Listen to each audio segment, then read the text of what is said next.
And we're live, just so everyone knows. Hello, chat.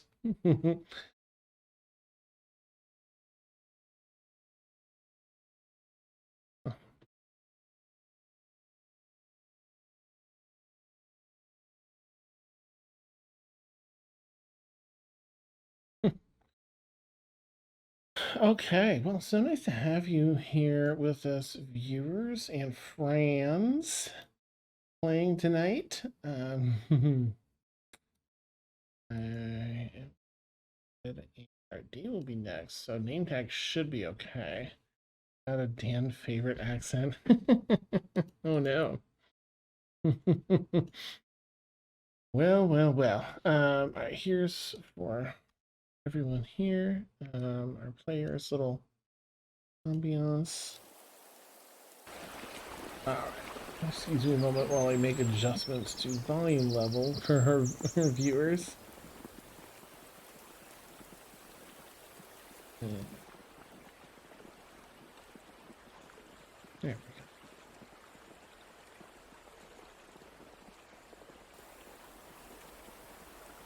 This one here is just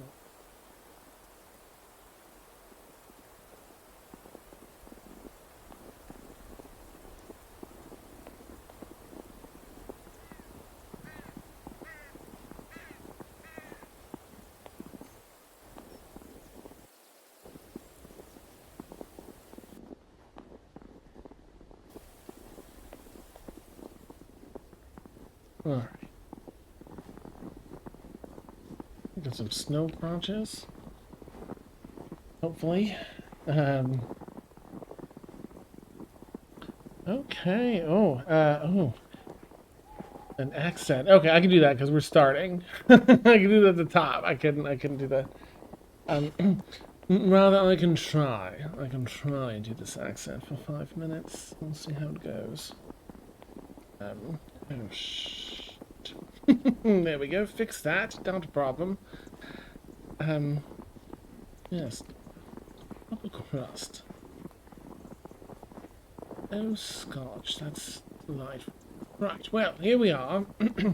Our other friends, players, I believe, will be joining us shortly. Having a touch behind tonight, which is quite alright. Where were we here? Oh my. So very much happened. I'll keep the spider portion of the recap quick. In fact, I believe we ran the recap before the show, so I don't really need to. Wow, that bird is remarkably loud in that. One moment, please hold.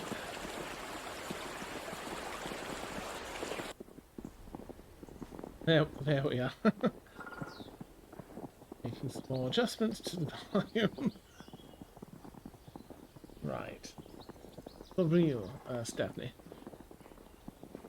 It is mad.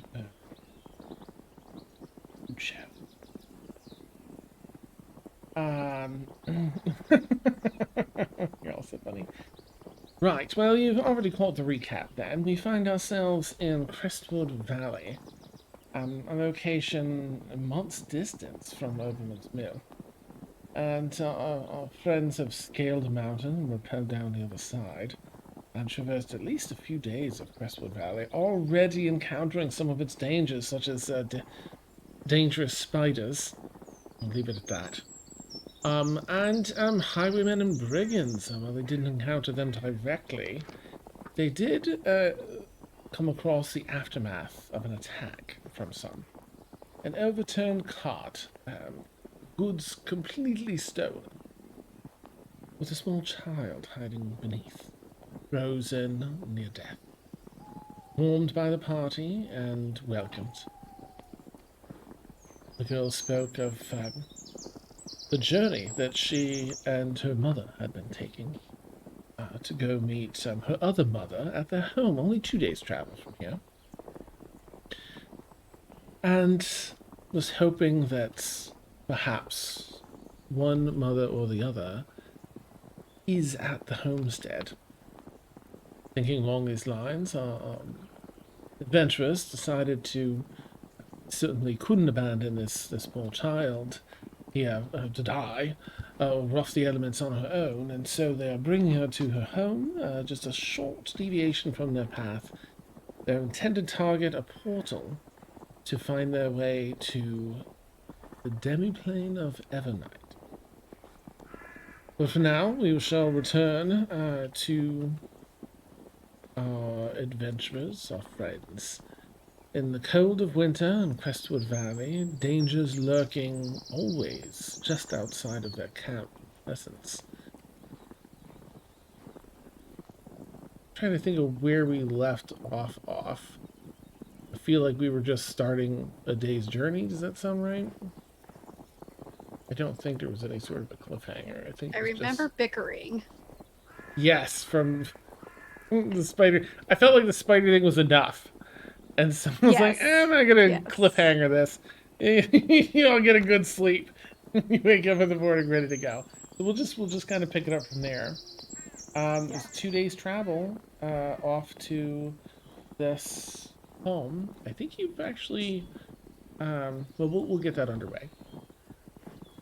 Oh my gosh, today's temperature feels like a good 20 degrees below last time. It's like 4 or 5 degrees Fahrenheit. Extra chilly down here. Some light snowfall. And I did not write down the girl's voice in my notes, did I? Shame on me. Telkassar.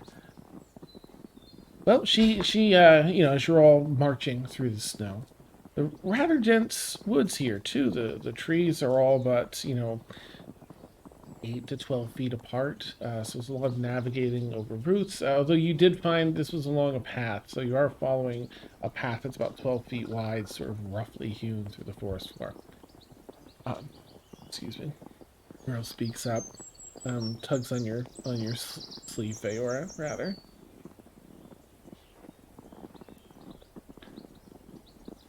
Yes, what is it? I was just wondering, if I could... I think she had a knife. I was just wondering if I could have another, just one of the extra blankets, because it's a bit extra chilly today. You see, she just looks a little extra cold. That's pallor, a little. Yes, absolutely. She kind of like scrambles around and grabs another blanket, wraps her up tight. Oh, thank you. That's so lovely. Oh, well, this is sort of nice.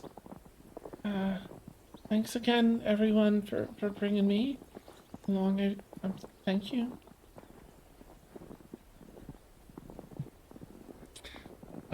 Okay, and you can just kind of march on a little further. I'm going to roll for some stuff today. Okay. An hour or so goes by, and Telkassar is doing a lot of, with the extra blanket warmed up, kind of running around a lot. She keeps running ahead. You know, that, not annoying way, but sometimes frustrating way. The kids are like, back here, back here, please. So she shoots off like 30 feet in front and comes back with something she finds cool. You know, look at this leaf, you know, whatever it is. Do y'all have anything you want to do during this day of travel, or you just want to keep, you know, marching towards this home?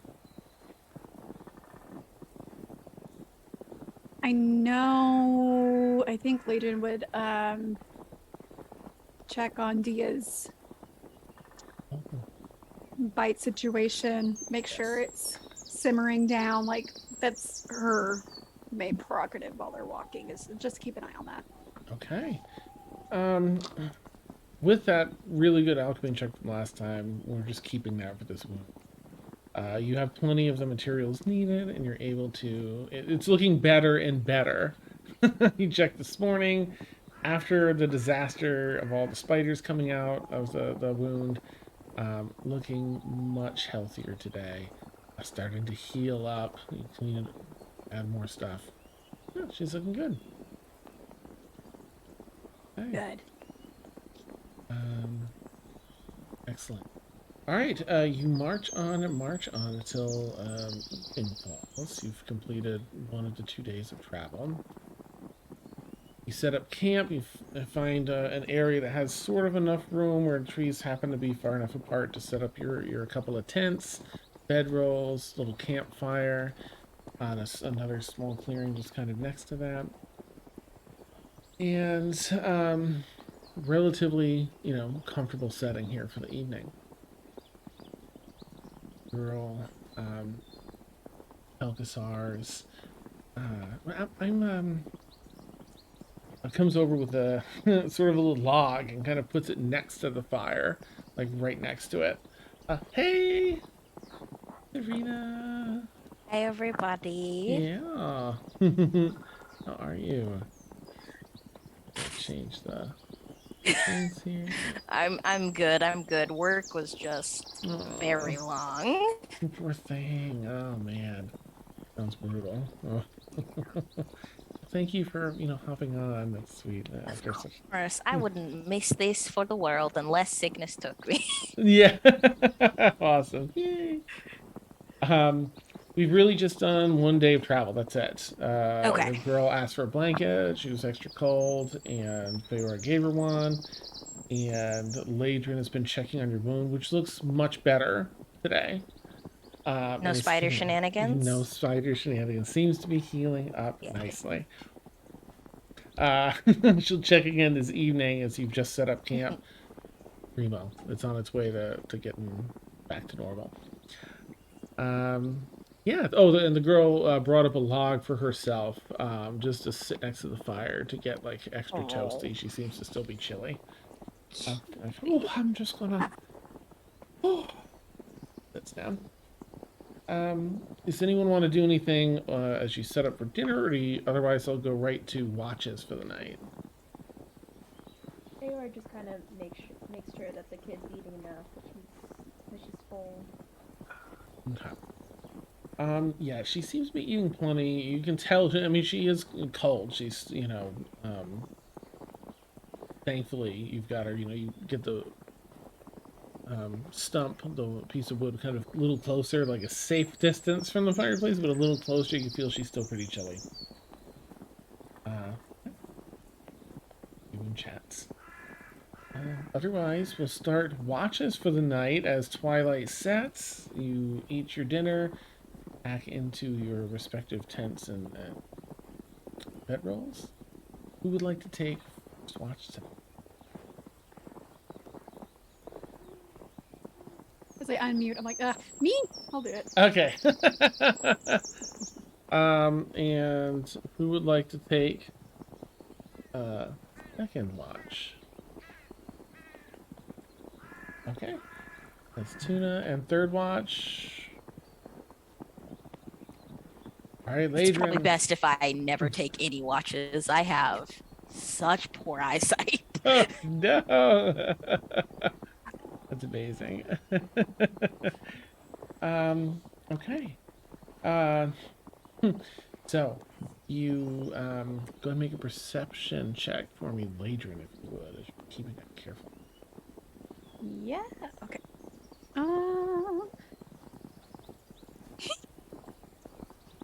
Head. We are doing so. Oh, then the next roll was higher. That makes no sense. Oh, we didn't do our rolls. Oh, thank you so much. Okay, so I'm so sorry. Players, I keep forgetting it. I think I've forgotten this every single time. Please roll a d20. I'll roll a d20 too. And whoever gets closest to me has a DM inspiration for the night. The same as whatever your bard, scales with your level. We used to have I don't know why I can't remember this. We used to roll other things. And it hasn't made a transition to here. So I'll go around. I'll ask everyone what they got. This is for the DM inspiration. Tasha, what'd you get? A 9. Oh, okay. 9 for Tasha. And Carly? 11. Okay. And Lil? Hey. Nice. And Serena? Also a 9. Oh, Hey! nice. Dan rolls a Who 10. winning? We all get. Well, I rolled an 8. So both Laedrin and Serena have a DM inspiration tonight, which I think is a D6 at this level. Okay. So you can Alright, use it Use for a nice pink one. just about anything. Not death saving throws, but just about Right. anything else. I mean, Cool. oh no, Dan's mentioned a death saving throw. Just to throw it out there. Awesome. Okay, all right. So 10, and is that what you want for Laedrin, or did you? Okay, save your thing. I'm not wasting my inspiration on that. Nice. You are scanning the perimeter now. Night's fallen, and beautiful here in this world because not only do you have the moon is relatively close compared to like our to the planet, so it shows pretty large in the sky, and the rings of the planet also catch much of sunlight and reflect it down. So sometimes you, depending on how they're hitting the rings, you get a different array of like purples, blues, and whites.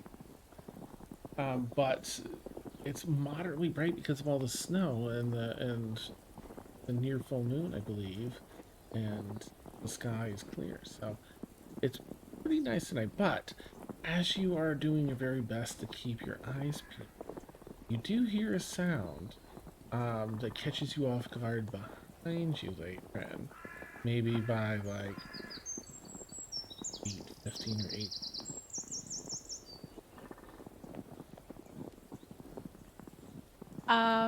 Okay, so I will turn around Mm-hmm. and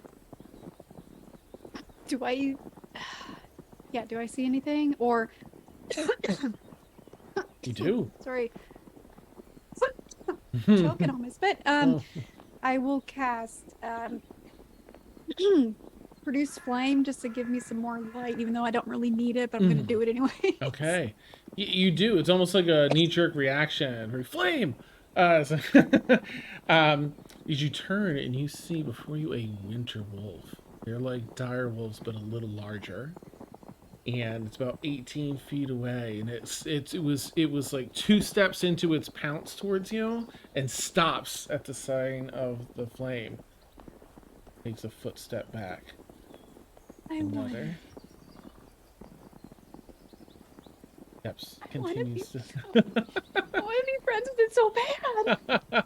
It breathes this extra cold air that turns into vapor. Like, steps away. It walks slowly, one step at a time, back into the forest with a stare that's like, I'm gonna be watching you for the next time you're not paying attention. A little bit, on all fours, a little bit taller than you are by maybe a foot and a half or so. And I'm tall in You're this. pretty tall. Well, Yeah. taller than I am in real life, anyways. Nice. That's really. I want to be. Do I know if this is like an animal, or like more of a? No. Well, I mean, you're a druid, yeah. I would say for sure. I'm gonna double check because I'm pretty sure it's a monstrosity and not a beast. But let me take a look. I want to know if I can talk to it later. It is a monstrosity. Damn it! It's gonna be friends with it. Nice. I'll Cool. send you a Well, quick now I thing. can't talk to it. How dare you? That's a link Okay. to Winter Wolf. That's a rough look. This one's a little shaggier than that, but okay. All right. Otherwise, your watch for the evening goes by, relatively safe. No other signs of anything prowling. Meaning, so your time wraps up, and I'll let you pass it off to Tuna. Okay. So as I see Tuna approaching, I'm like, hey, there's this beautiful, beautiful creature that I'm pretty sure was gonna eat me, but I know like they weren't actually gonna eat me, but it's huge and it's like a wolf, but like 3 times bigger than that. And it's very like snowy and wintry, and I really want to be friends with it. But just like now she's like toning down her excitement because like that's not how she acts. I'm like, anyway, just be prepared. I'm gonna, go to bed. I'll And wake you up if I see it. cool. Probably not me. Well, yeah, no, wake me up. Yeah, you first before anyone else. Fair. All right. Good, nice watch. Bye. Laedrin heads off to her tent, leaving Tuna to do their watch for the night. Would you kindly roll a perception check for me? It was a 15. 15, nice. Okay. So you begin your watch, and it's you don't have to break out the spoon and pans tonight. Like things seem to there's fewer I have medium. one sitting next to me just in case. I love it. It's just a Ready. staple now. Yeah, that's awesome. um, mm. So yeah, you keep a careful eye, but there aren't really any smaller, medium-sized predators out there. Possibly because of this, dangerous wolf that Laedrin told you about might be nearby, but no signs of that. I am going to send someone a message because I think they might not realize something.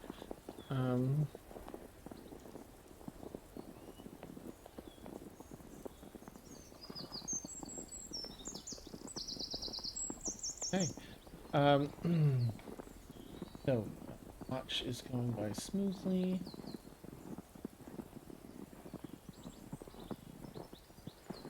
Okay. And then finishes. Ta-da! All set. And I'll let you pass it off to Faora.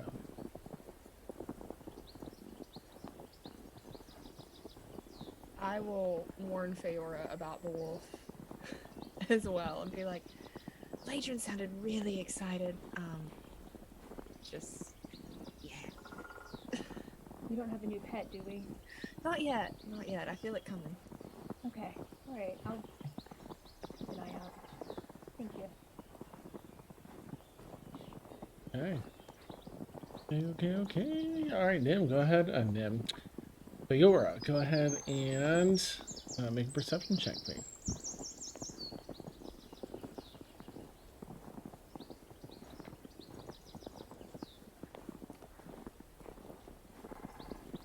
Okay.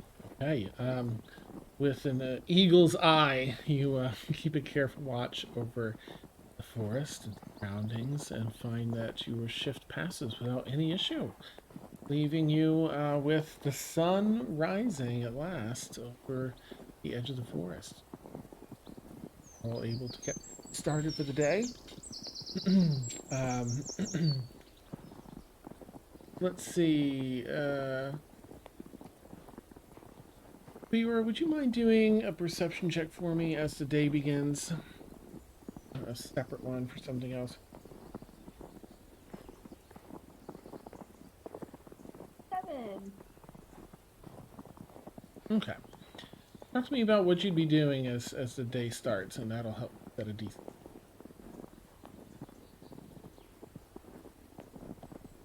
I guess probably checking on the kid. To see how she's feeling. And kind of getting food set, for myself and her.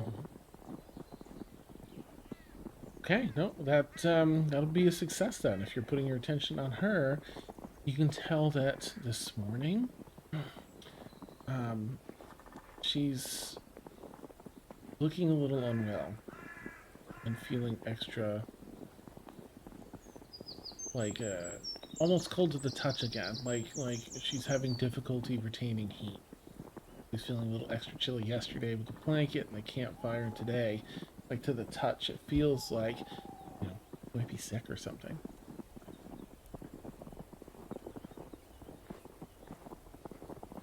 Kind of scoops up the kid and runs over to Laedrin. I didn't do it. I didn't say that she did. She's cold.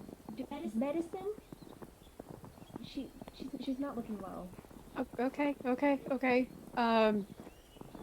I look for obvious bite marks, just in case we have another bug situation happen. Mm-hmm. And I would like to do a medicine check if I could. Go for it, please. Okay. Jesus, mother.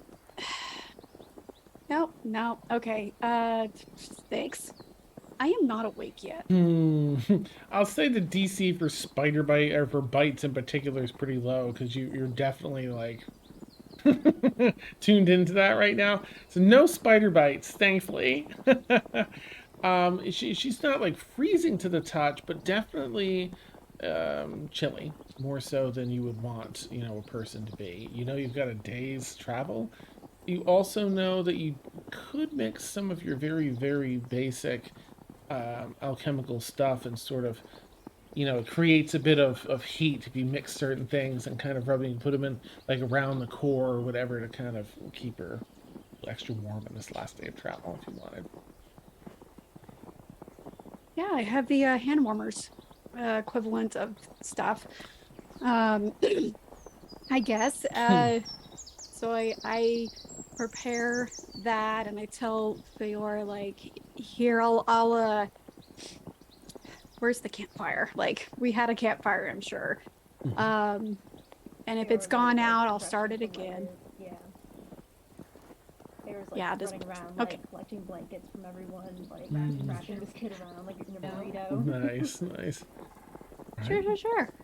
And just, do what I can with the magic hand warmers, and then I will also go and prepare an anti-inflammatory tea, like of some kind, to warm from the inside out.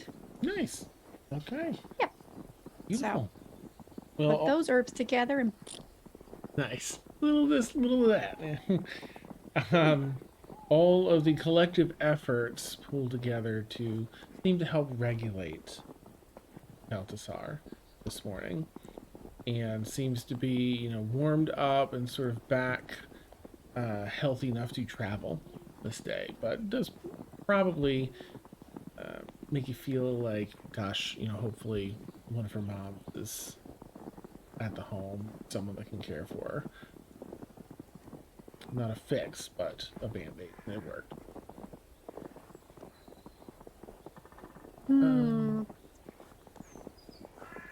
Anything for Laedrin? Okay. Any questions? All right. Dia, anything for you this morning?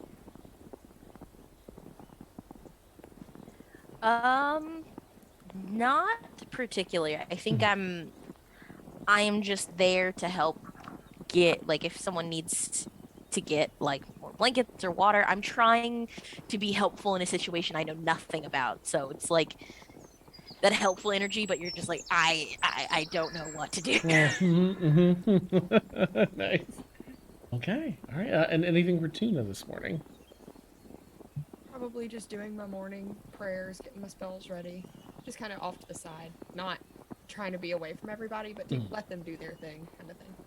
Gotcha. Okay. Yeah, best to be prepared on the road here. Obviously, dangers at every turn. All right, you're all able to sort of quell the pop-up issues of the morning. You got your camp packed up, and you're on the road again for the final day of travel to this house.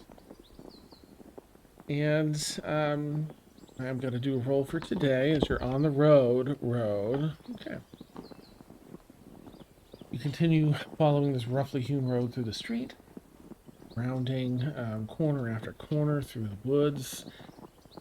I'm sure everyone's fairly tired. At this point, everyone's been in the city for a while. I mean, Toon is the only one that's been doing like a lot of travel lately. So, like walking to Overman's Mill. Everyone else has been like straight up in the city for a while. So the long hikes over the mountain through the woods here, rough on the legs and the vascular system. But here you are. You navigate the day again. A little warmer today than yesterday. But snowfall is a little heavier today. Not bad, but heavy enough where it kind of obscures vision out after like 120 feet or so. You navigate the road, and by the very late part of the evening, your friend seems to, Keltasar seems to be feeling better towards like the middle of the day, later part of the day, because once again, She's off there running off here, running off there, looking at stuff, chatty. So again, it seems like everything you did this morning seemed to help.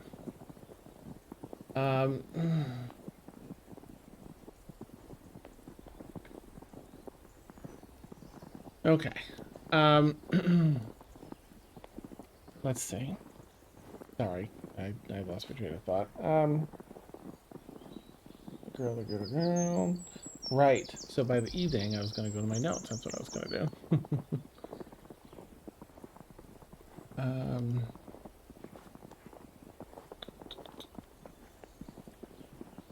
Where are we? Oh, yes.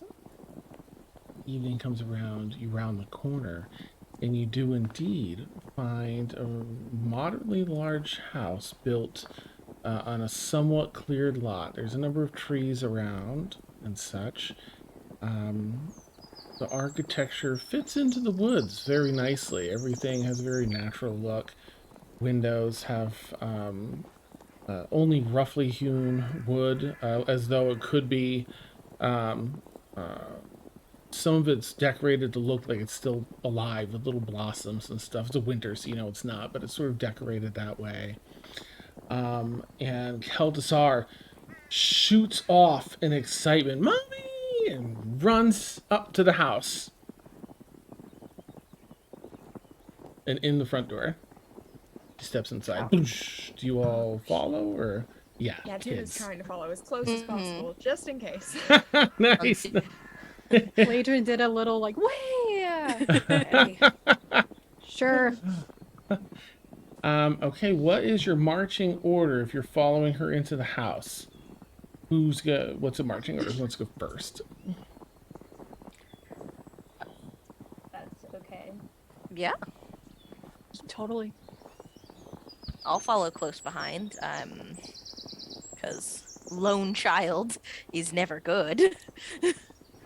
I could be in the middle or the back. Okay.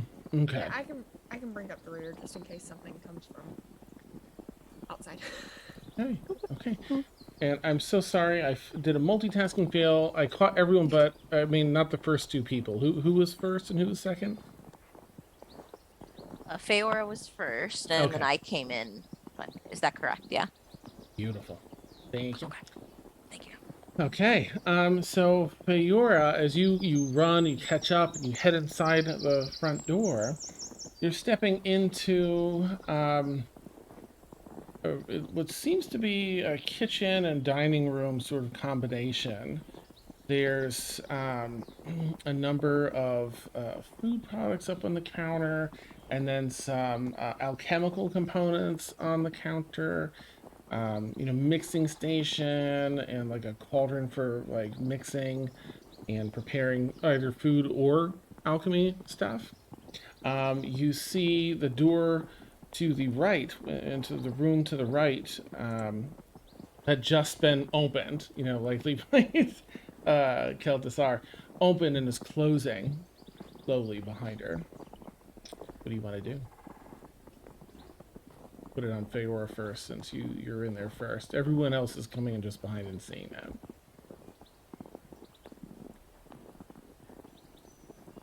I'd like to peer in.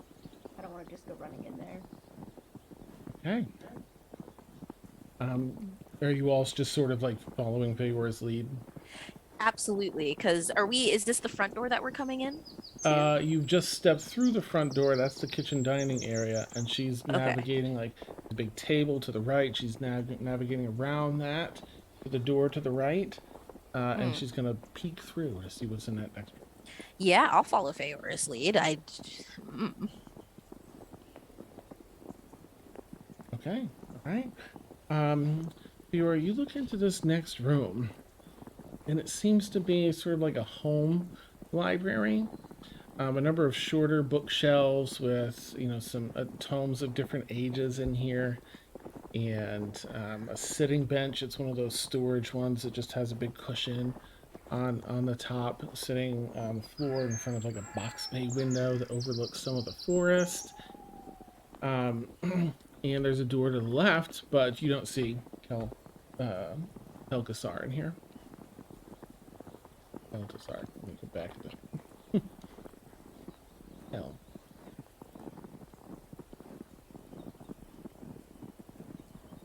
What would you like to do?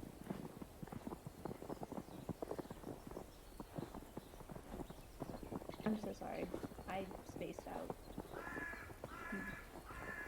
Is she not? She's not in this room. She's not. You don't see her in this room. Is there a door open? There's not a door open, but there's a door to the left. This is a smaller room. Home library-ish, shorter bookcases, tomes of different ages. A storage trunk that has, it's like a sitting trunk, has a cushion on top, sitting on the floor across the room in front of a box bay window, though. Door to the left.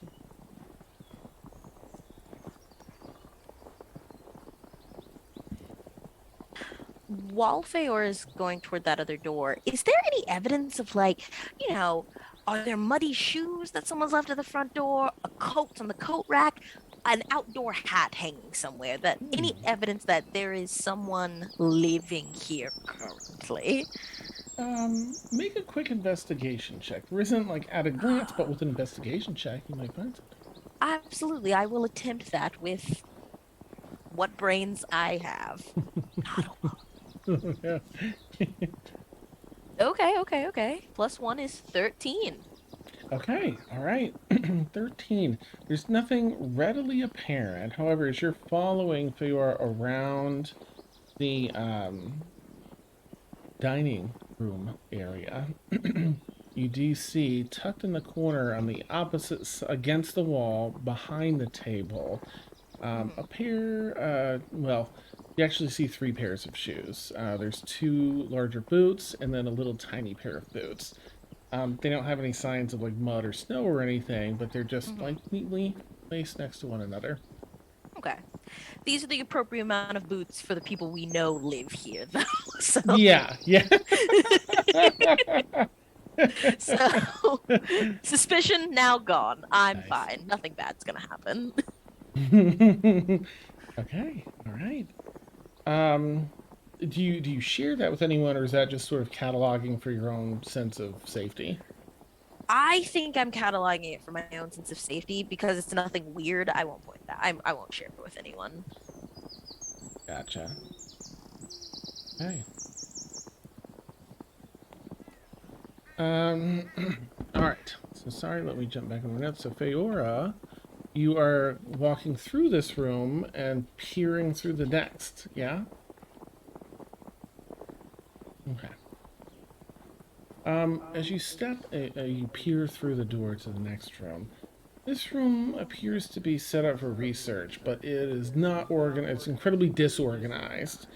There's a couple drafting tables for drafting, creating things. There's a number of instruments there to measure things, to draw, to create. Including more advanced alchemy kit in here, but there are papers and other things strewn all about this room.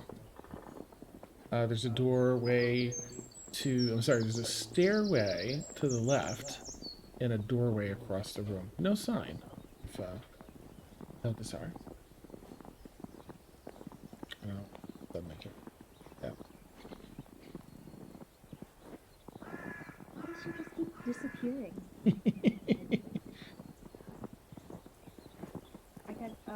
I'll turn back and look at everyone else. Like, well, door or stairs? I mean, I would like to see her reunited with her mothers before we go off on our own. Stairs? Stairs seems pretty reasonable. I forgot my accent. Stairs seems pretty reasonable. Nice. You're leading. Do you? Yours? Right. Anyone, please let me know if you have a passive perception of 13 or higher. Okay. You know, Laedrin, Feora. Oh dear, no! It's I'm not even in the double digits Oh my goodness. with my passive perception. Oh my word. That's amazing. Ah. I'm looking at the Awesome. architecture. What wood did they choose for the paneling? This is a lovely home. Nice. Yeah. Then as you're all sort of walking carefully through this space, it's so messy. Laedrin, Tuna, and Feora, you hear footsteps upstairs. They're heavier than Telgasar's for sure. They're an adult's footsteps, but you just hear a few walking a little bit across whatever room is upstairs and then stopping.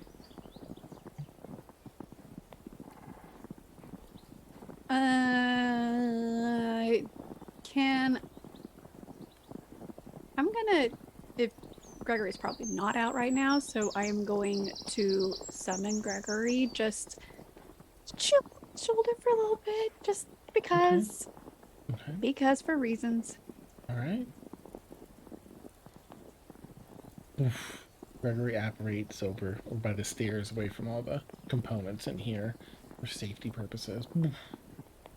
The flames burst out. You hear another step and a half at Gregory apparates. Stops it. Feora, what do you want to do as you're leading? Alright, is this happening above us? Above or on us, the- directly above you. Alright, I guess like look around for more stairs or like attic. The stairs in front of you go up to the next level. Oh, they do? Mhm. Okay, then I guess continue on upstairs. Okay.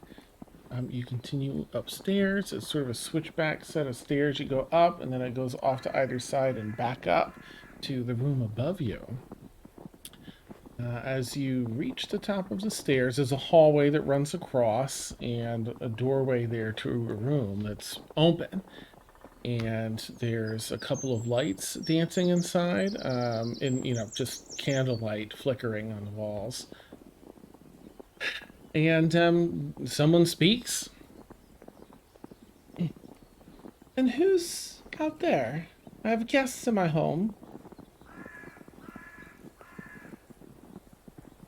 Hey, sorry, we're the ones who escorted I'm presuming your daughter back home? Kind of look in the doorway to say that. He kind of squints. All right, well, come in, the lot of you.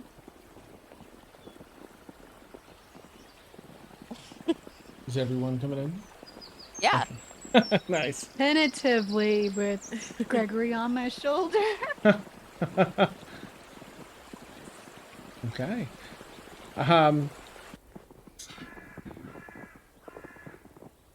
So, I'm a bit at a loss. I'll need you all to know that you're in a rather dangerous place in my presence, and to be talking about my daughter makes me somewhat alarmed. You say that you, tell me your story. Ooh. Well, we are traveling on business of our own, and we came across a overturned cart that had been ransacked, and we found a small girl, trapped underneath it. We saved her, and she led us here to her home. Kind of paces a little bit back and forth. Mhm. Just moving, she has a bunch of stuff up here, a number of books on tables and other thing. Closes a book, opens another one, and looks back. Well, I'm not sure what your game is, but I lost everyone dear to me several years ago.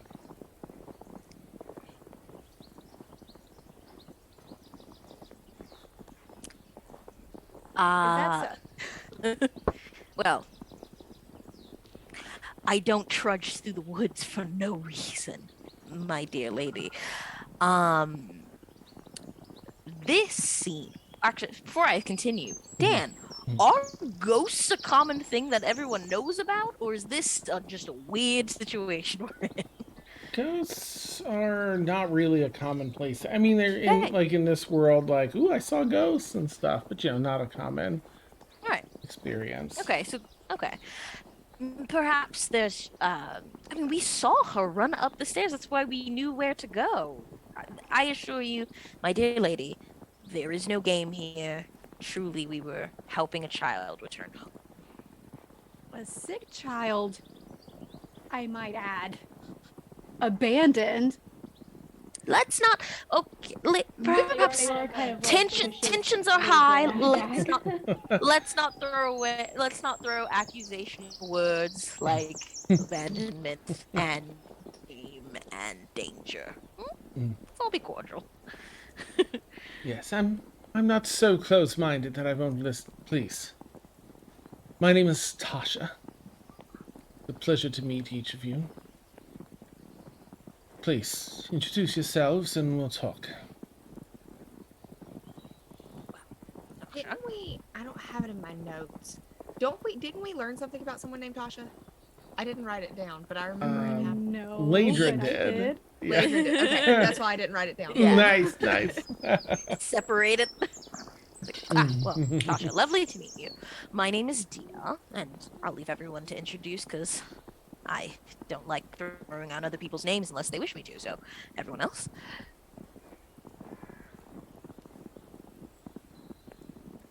Let everyone else go. She turns to Tuna to see if they'll introduce themselves. I'm Opportunity. It's good to meet you. Sorry, we barged into your home. I thought we were chasing a child. Gives an accepting nod. And then she looks over at Feora. Feora kind of, sticks her hand out, her handshake. Feora, I'm so sorry. She's kind of like dazed and kind of like turning in like mentally. And then she looks over at Laedrin. You spoke to Aveline, didn't you? You know, Recently. Aveline. Oh yeah, we're buds. I haven't Buds. spoken in some time, but I'm familiar with Aveline, yes.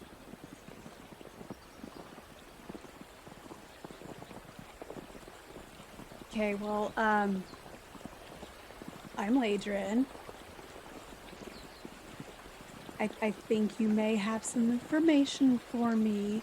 I am so sorry that I was being a bitch, but I don't trust a lot of people, and we were led down this road, and there were spiders involved, and it has been a very hectic and very chaotic past couple of days, and I need a rein in my emotions. Holy fuck. Right, well, pull up a seat. I don't trust many people either, so I understand. But rest, if you've brought a child into my home, I need to find them. You didn't see the child? I haven't seen one. No. But it's a little alarming. I'm sorry as well. I was a bit shocked when you said my daughter, and started describing those details, as I did have a daughter. But my wife and daughter were making their trip here to this home several years ago. And, well, I couldn't be bothered to go with them because I was busy with a discovery at the time. It seemed like the most important thing in the world. The scales with which we weigh our priorities. Seems to shudder to herself, or kind of sigh to herself. My partner was killed by attackers, which, sadly, like you described, are fairly common here. Only 2 days travel away, and our daughter died of starvation and hypothermia, waiting under the carriage, waiting for someone to get her. So, hope you'll forgive me if I was a bit alarmed when you said you brought my daughter here. So,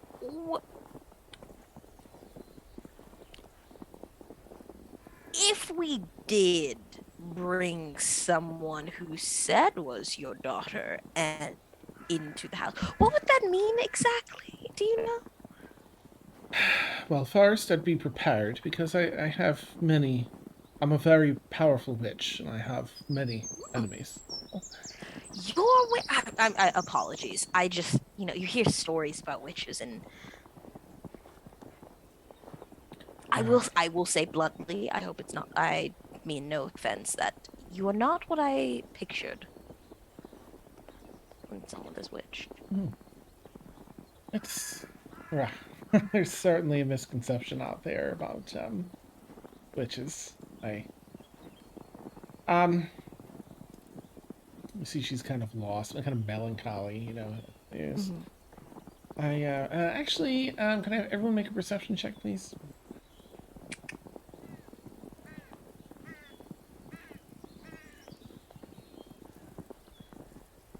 Okay, Laedrin, what did you get? 12. Oh no. Okay, Tuna. They're just not rolling. 10. Yeah, no. Victoria? No. Dia? Well, it would be a 5, but my perception makes it a 4. Oh my god. Oh no. Everyone's just so torn up over Yeah. this. Over Yeah. This is child. this is oh no. Oh no. Tasha stretches her hand out across the room, not at any of you, but across the room, and a book levitates off the desk and unfolds itself and comes over to her. And without touching, just waving her hand, she moves through the pages. I'm going to ask that you all stand very still, or sit very still for a moment. I'm going to make sure there's nothing else that's currently in the house. And waves her hand over the book, and a number of runes kind of pop up into like 3D space above the book and align themselves one over the other in these rings of runes. And a small magical kind of explosion goes out and passes through the floor and the ceiling and the walls. Well, closes the book back up. Thank you. Please feel free to move now. There's nothing else in the house, so I'm not sure what the purpose was of whatever or whomever led you here or came with you. Well, again, my only source is from stories. If you're a powerful witch, we happen to be in the area, are you in need of something? Nothing currently. I'm working on a bit of a project. There's I don't know if you encountered it. I'm not sure which way you traveled to get here, but there's the dead swamp nearby. And you would have all circumnavigated it, but seen it from, as you pass through. That was the trees appear kind of dead and barren, but they leak that sap anyway. It's the perpetual leaking of a sap, like they're still alive. I'm refining sap from those trees nearby into an ink. I've developed a system for inking spells that are applied as a tattoo. And it can be used by many. So I don't necessarily have anything right now, but let's not just talk here anyway. I appreciate what you were trying to do, so let me offer you Fair enough. something to eat. Thank you very much. We will happily take your hospitality. I can make tea. Lovely. Well, and she'll head downstairs, over to the kitchen, and then say, "Oh, please, just there's a proper sitting dining area, not the one that you walk by in the kitchen, but there's a whole dining room next to the kitchen through the other doorway. Please, make yourselves at home." Um, Laedrin, you said, if you wish to help me make some tea, please do. Rest of you rest. Yeah. Yeah. Figura, Tuna, and Dia, do you all go into the dining room? Yeah. Sit and rest? Okay. Dining room seems to not it seems to be fairly disused. It's even a little dimly lit. There, the curtains aren't really drawn too much. And she says, please open up the curtains and make it put some light the torches, please. Again, I don't want you sitting in the dark.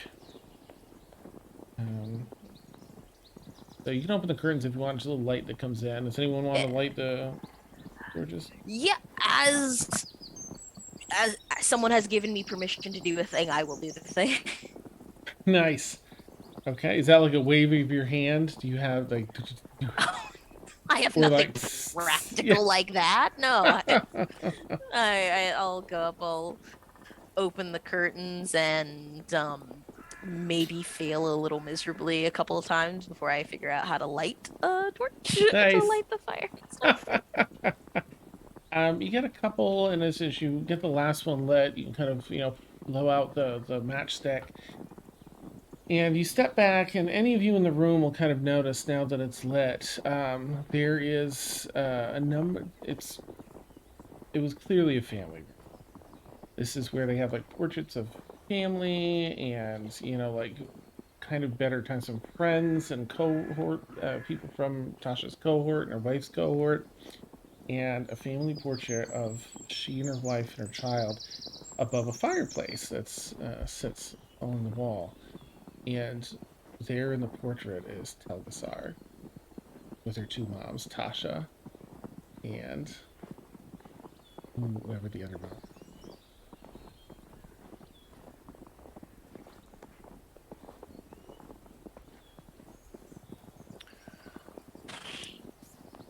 Probably she was so chilly.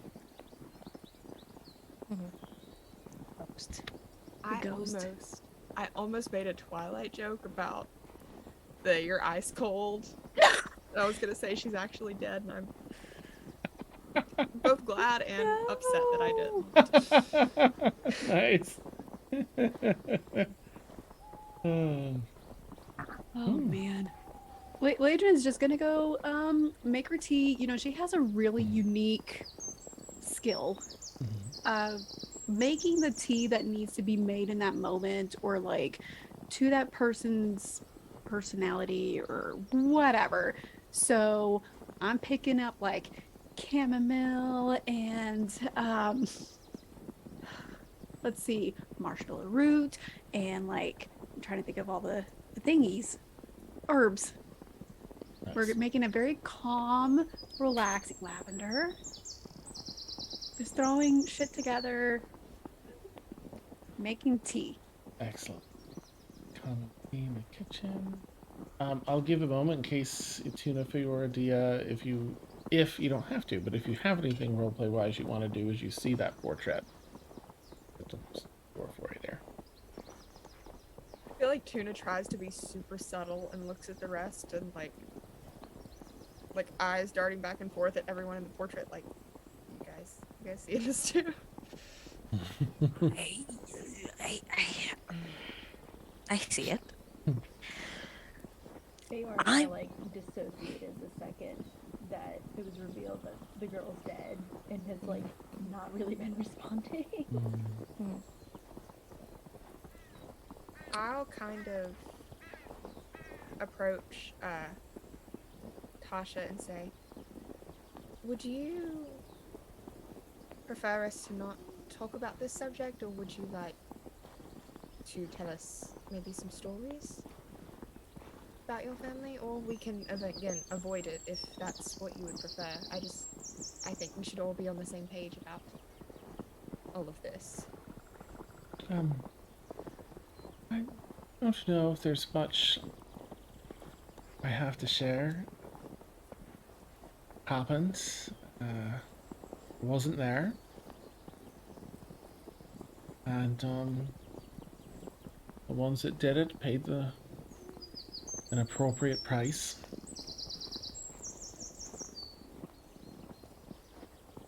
You're also welcome to share happy stories about them, good memories. Or, again, we can just move on. You see her sort of pause and think. Really just kind of blindsided by the event all kind of unfolding and taking being a little out of sync with how she might normally respond. But she does seem to take a few moments and then begin sharing, you know, like there was this and starts to share a few of the more fond memories of starting with her daughter and then talking about how friendly she was and she was always thinking of others and she had no concept of strangers and it was always a problem but very sweet. They just saw the best in everybody and she got that from her mom, her other, you know, her other mom who's this and this and this. She talks about, you know, she kind of jumps from that to like talking about what she did to the people that did this, where she knew what she wanted to do. I'll sort of like recount it. Like, I had certainly a plan for what I wanted to do with them, but my wife would have wanted them to have a chance at rehabilitation because she was hopeless like that. Uh, um, so I gave them empathy, deep empathy, a spell that gave them a deep empathy, and now they'll experience the exact feelings of everyone they ever interact with for the rest of their lives. Any pain they cause, or hurt, or discomfort, or powerlessness, they'll feel as their own. And, well, perhaps this empathy will lead them to live more compassionate lives. I'm sure my wife would have hoped for that. Great positive feelings in others around them instead, so they might share in that instead of... I did take a little bit of time for myself and made sure that they relive the feelings of my wife and daughter several times over before releasing them from that board. The very, very least they deserved. Oh yeah, you know, she'll talk a little bit more about, you know, her wife. And then dinner will kind of be, I mean, I imagine that sort of as dinner's cooking and finishing and everyone's sitting down eating. It'll kind of calm down a bit as dinner wraps. He's being enjoyed. She'll turn to Laedrin probably. Aveline, if she messaged me, that's I'm have everything just turned off when I'm out here when I've got a project. So she might have tried to, and you do recall she tried to, but she was like, yeah, she's not responding. I think I remember that, but I'm really sorry I didn't log any of it. But if it's a request from Aveline, I'm inclined to hear. Is it on your behalf? Is it something that I need to do for her, or was it something for you? It it was sort of, not sort of.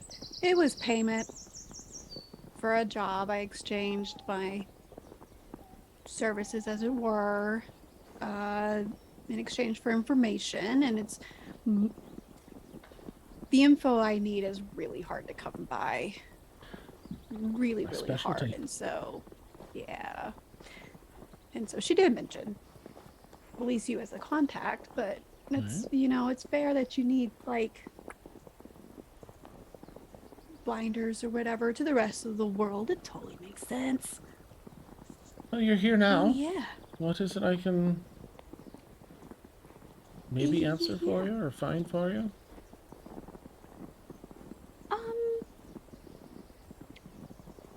Yeah. So, well, I can't remember if Aileen had her for both things that I was asking about, or just the one. I wrote it down, but I think it's both information pieces for the same person. Makes sense. Oh, As asking you as Dan. Oh, okay, sorry. This is... I'm so sorry. No. Sorry, I'll be back up. So when Laedrin was, or when Aveline was telling Laedrin this, that she knows a person for the birthplace and the pact, it was the same person. Yeah, that's a different person, and this Okay. was your contact for the other item. The pact thing. Nope. Birthplace. Yes. Okay. Yes. I'm on the right track. I wrote it down wrong. Okay. Sorry. You're good. I just didn't want to like go into a whole spiel. Yeah. It's like, no, I can't do that. Yeah. I'm good. I could, but I'm not. So she kind of hesitates just a little bit and like looks around the table and like weighs, like it's only been, I guess it's been a couple, like maybe 2 months at this point that she's been with this group. I think that's right. Yeah. Yep. So she figures like, okay, fuck it. So she starts unwrapping the wraps on her arm. They're kind of like in the glove, but she has like wraps around it. So she'll start taking those off. And so all everyone else sees is like the vines and the branches that she has on her arms that are like, I think up to here right now, that are traveling up both of her arms. And she kind of just does this and is like, I've been searching. Can't remember. 15 years. I think it's been 15 years now. Trying to figure out how to stop this. Oh. Or why. And I have been all over the place. I've spent 5 years in Oberon's Mill, and we can't, no one has any information, nothing. I feel like I'm just wasting my time, which is cool. I forgot the name of it. Let me scroll on. Have you heard? And she's gonna give the real name, because at this point, it's like she's not gonna give the fake name. Okay. Are you familiar with Lothamar in the Wild Thicket area? A bit. Hey, it was one of... Hi. Not sure what you'd like me to share about what I know, but I know it's one of the many places that's long since lost. Yeah, I don't think it exists anymore. No. I was just kind of seeing what you knew before I dived in more. Right. No, that was one of the many clans and locations. I think that's where we're completely... And I'm sorry if you had any friends or family there, but lost in the Hellfire.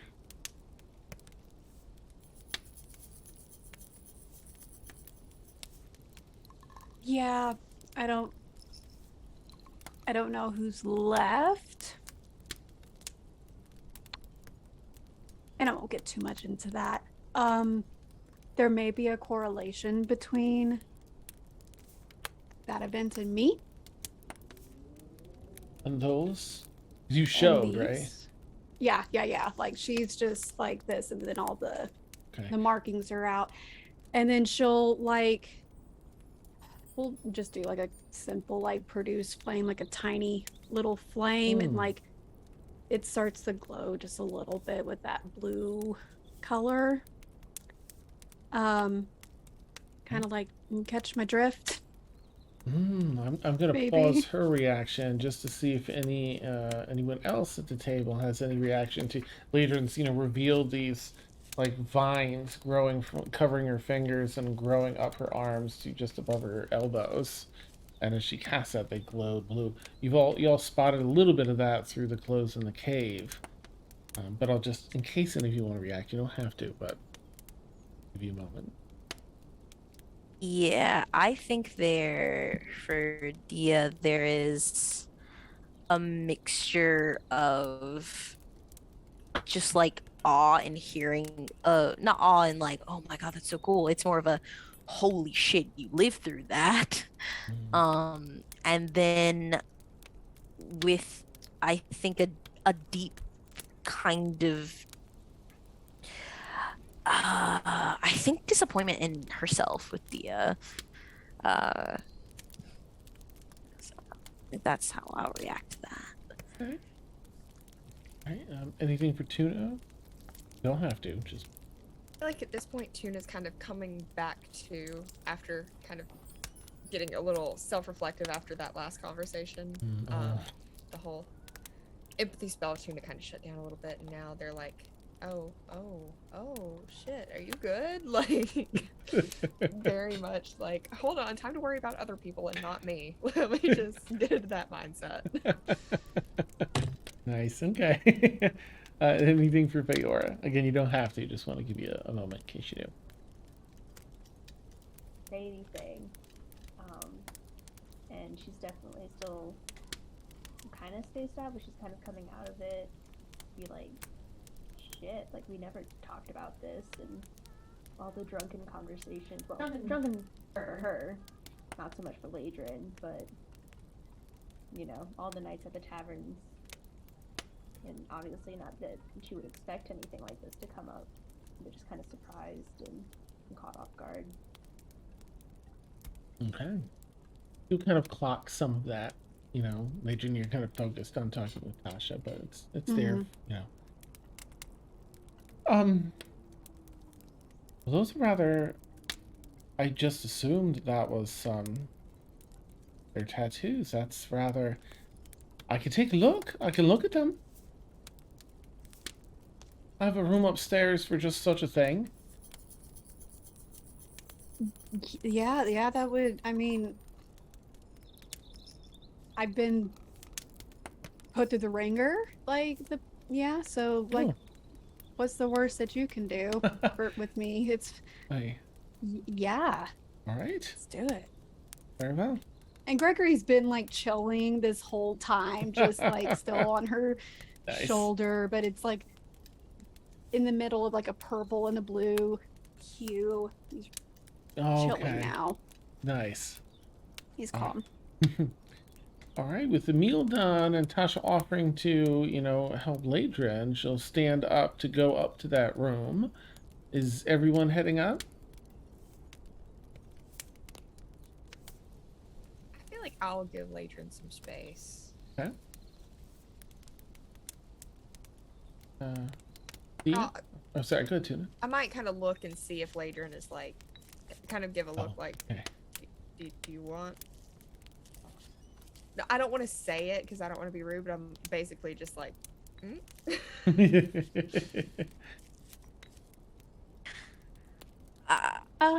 go ahead. You go ahead. Okay, I'm still deciding.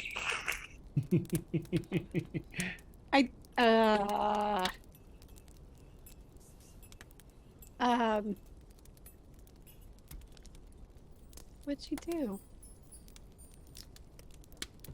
I'm stuck in between like, yeah, sure, let's go, and no. Actually, she would just kind of be like, you can stay, you can come. It's whatever at this point. Like, sorry, I didn't have. Like, nah, she's fumbling. I'm just kind of leaning back in my chair and just kind of sit back down. Like I was about to get up, and I just kind of settle back in. Okay. Dia, how about you?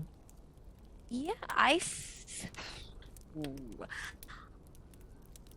think I would like to just write a note for Feora. In it just saying, I know our relationship has been transactional since we've met, but with everything that has happened since then, I am here to listen if you need it.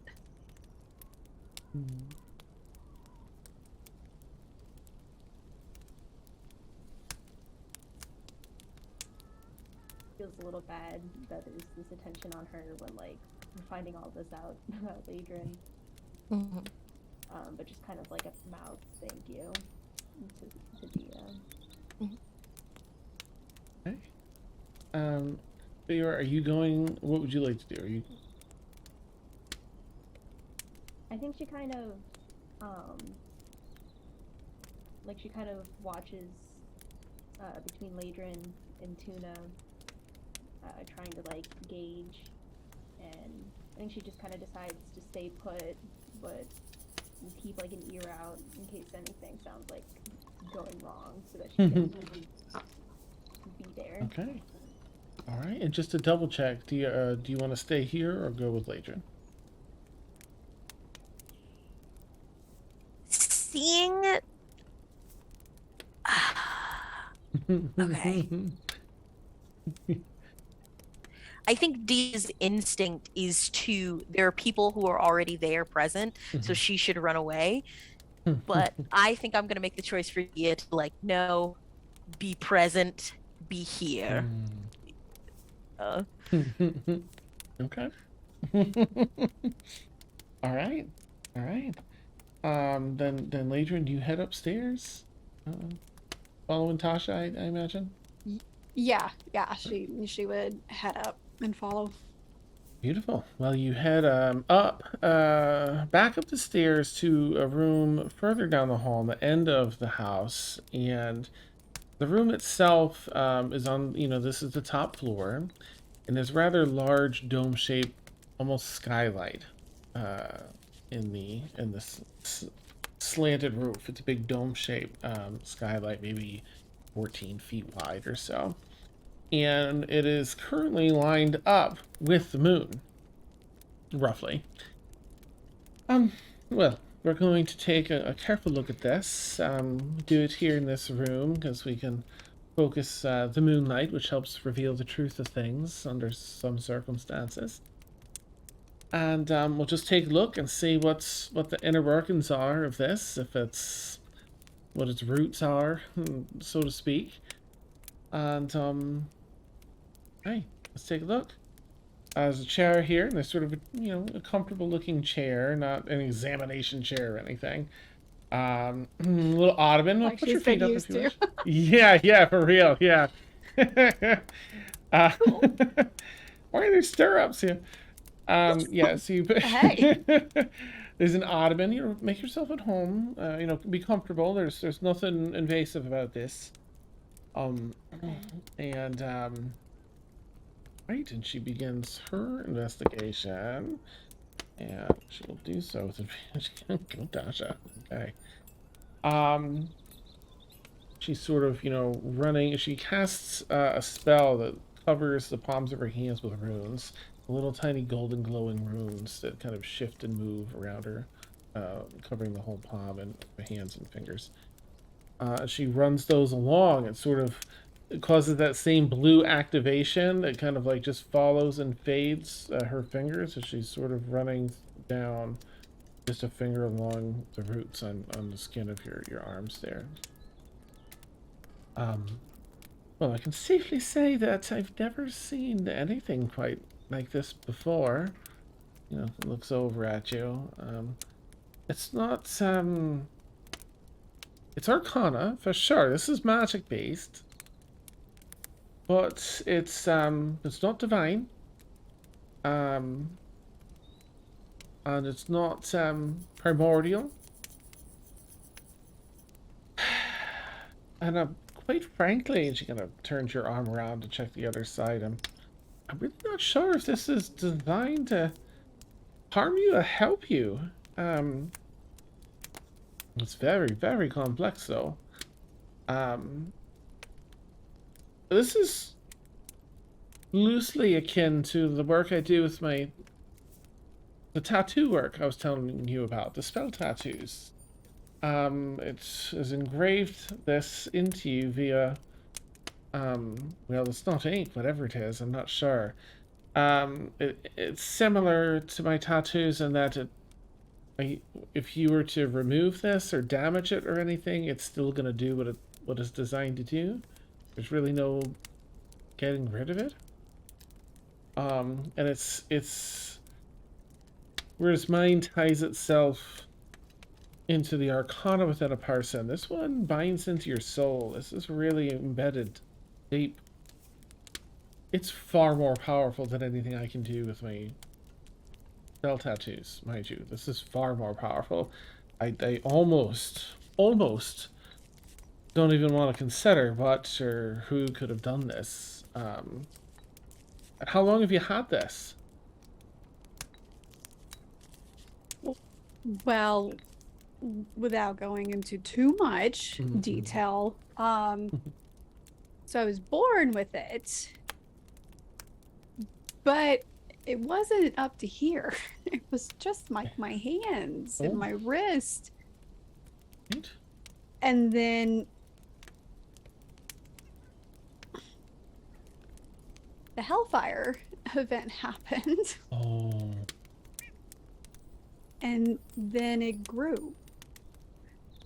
And then just, I think by now it's been a month since the crystal heart. Yeah, I think it's been a month. So like a month or so ago, I was helping to activate what we didn't know at the time was a real crystal heart, and I was funneling so much fire stuff into it, and then it grew some more. So it's like the more I do, the more it grows, but I feel like it's gonna take over somehow. I don't know. All right. Well, it doesn't seem to be causing any harm currently, so that's good. That's interesting that with the more magic you were putting through yourself, the more that this grew. I think that there's definitely some sort of a connection. I don't know if it's feeding your magic or if your magic is feeding it. But you can expect it to grow if you continue, you know, when you have to use, it seems, brief stints of magic, normal course of magic, very slow rate. But once you channel it on for something intense for long duration, it can have this effect. So the vines themselves, these vines seem to be staged, embedded in a way to travel up your arms, and their ultimate goal is to reach your heart. So a little concerning, but I'm really not sure what happens then. But it basically completes. It's basically charging, in a very potent way, over a very long period of time. Each time you use magic. The amount that it's charging is almost immeasurable because you're using it day after day. You know, it seems that you used magic in your daily life, as many of us do. So avoid any heavy or exhaustive magic until we can figure this out a bit more, unless you absolutely have to use it. But once this reaches your heart, it effectively completes whatever contract was made to form this. Some sort of I can't say for certain it's contract magic, but it has the potency of it. And so I'm going to do a bit more research on that, but I'm leaning towards that. But you have it's set to also give you some additional power when you meet certain requirements with it. And you've met one of them. There's a power here ready to be activated. If you didn't know that already.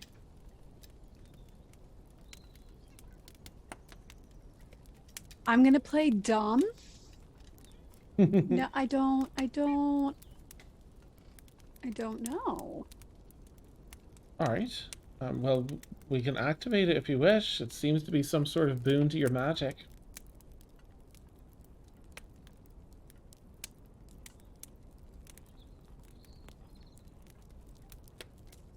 I mean, why the hell not? This is the furthest I've been able to get anything, any answers, anything.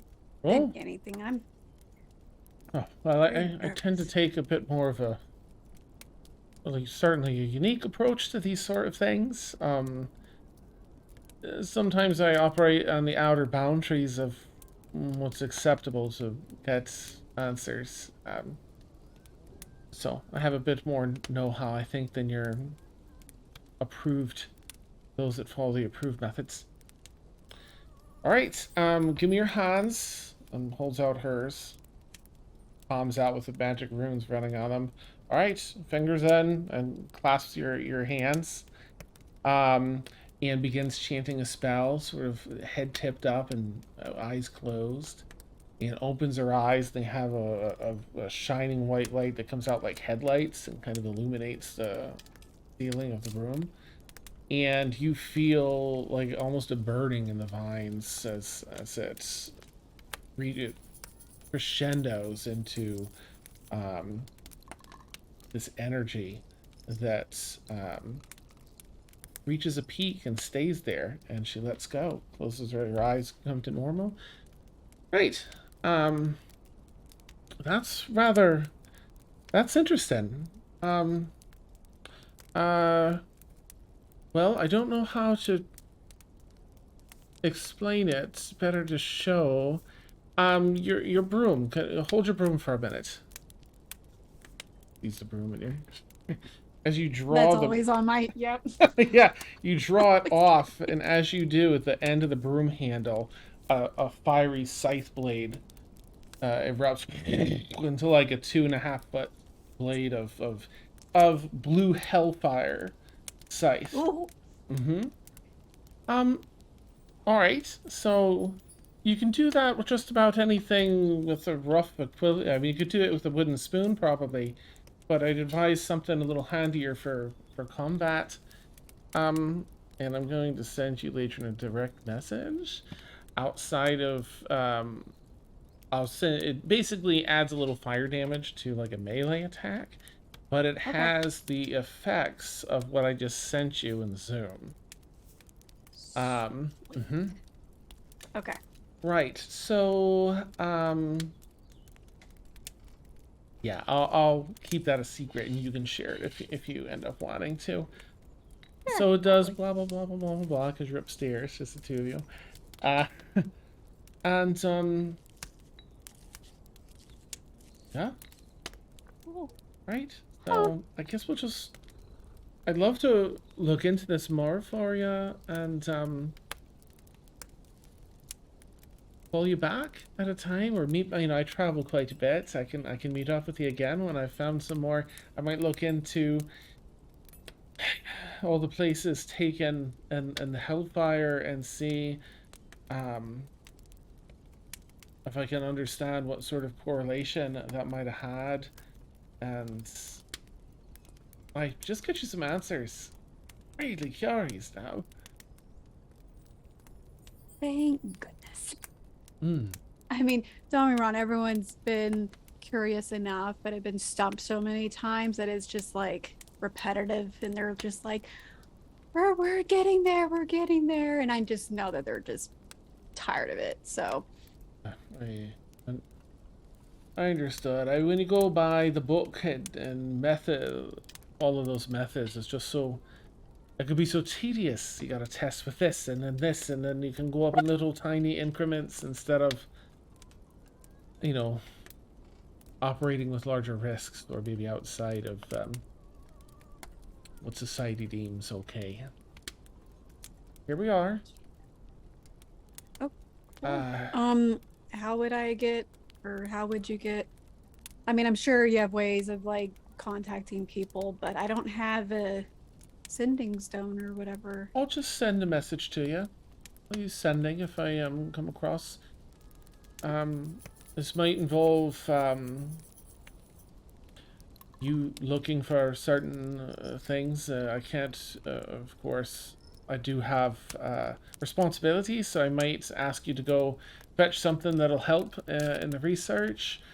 Not all of the things might be quite as laid back and comfortable as this particular examination was. So be wary and just be careful, because it's equally helpful and harmful, and I'm just not sure what the end goal is here. Careful with that. Cool. Okay. Well, thanks for helping me. Hey. I'll message Eveline back and let her know that I've done whatever was sorted with payment, or I'll just let her know so you don't have to worry about that. That would be fantastic. Thank you. Yep.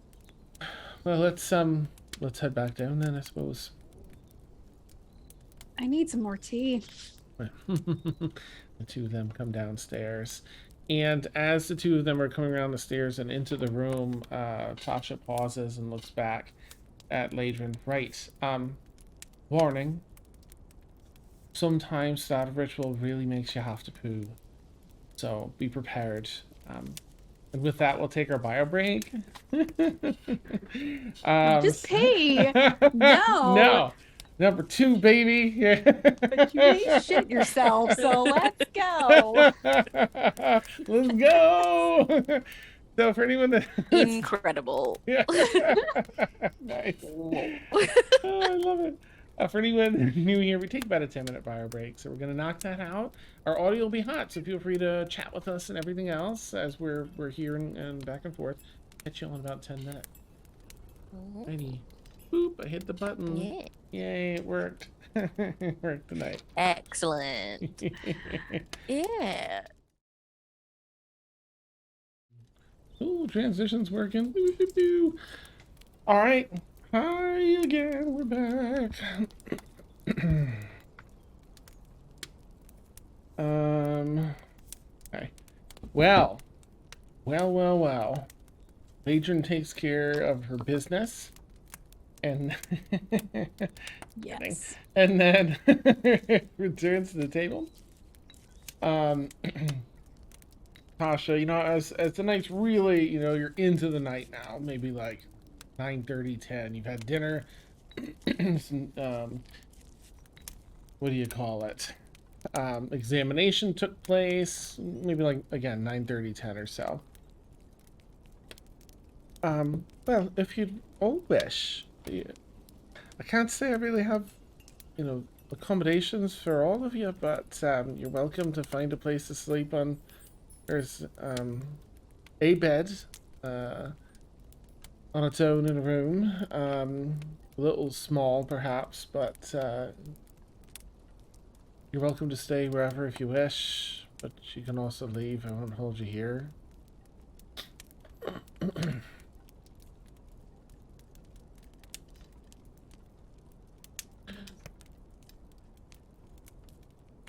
Of course.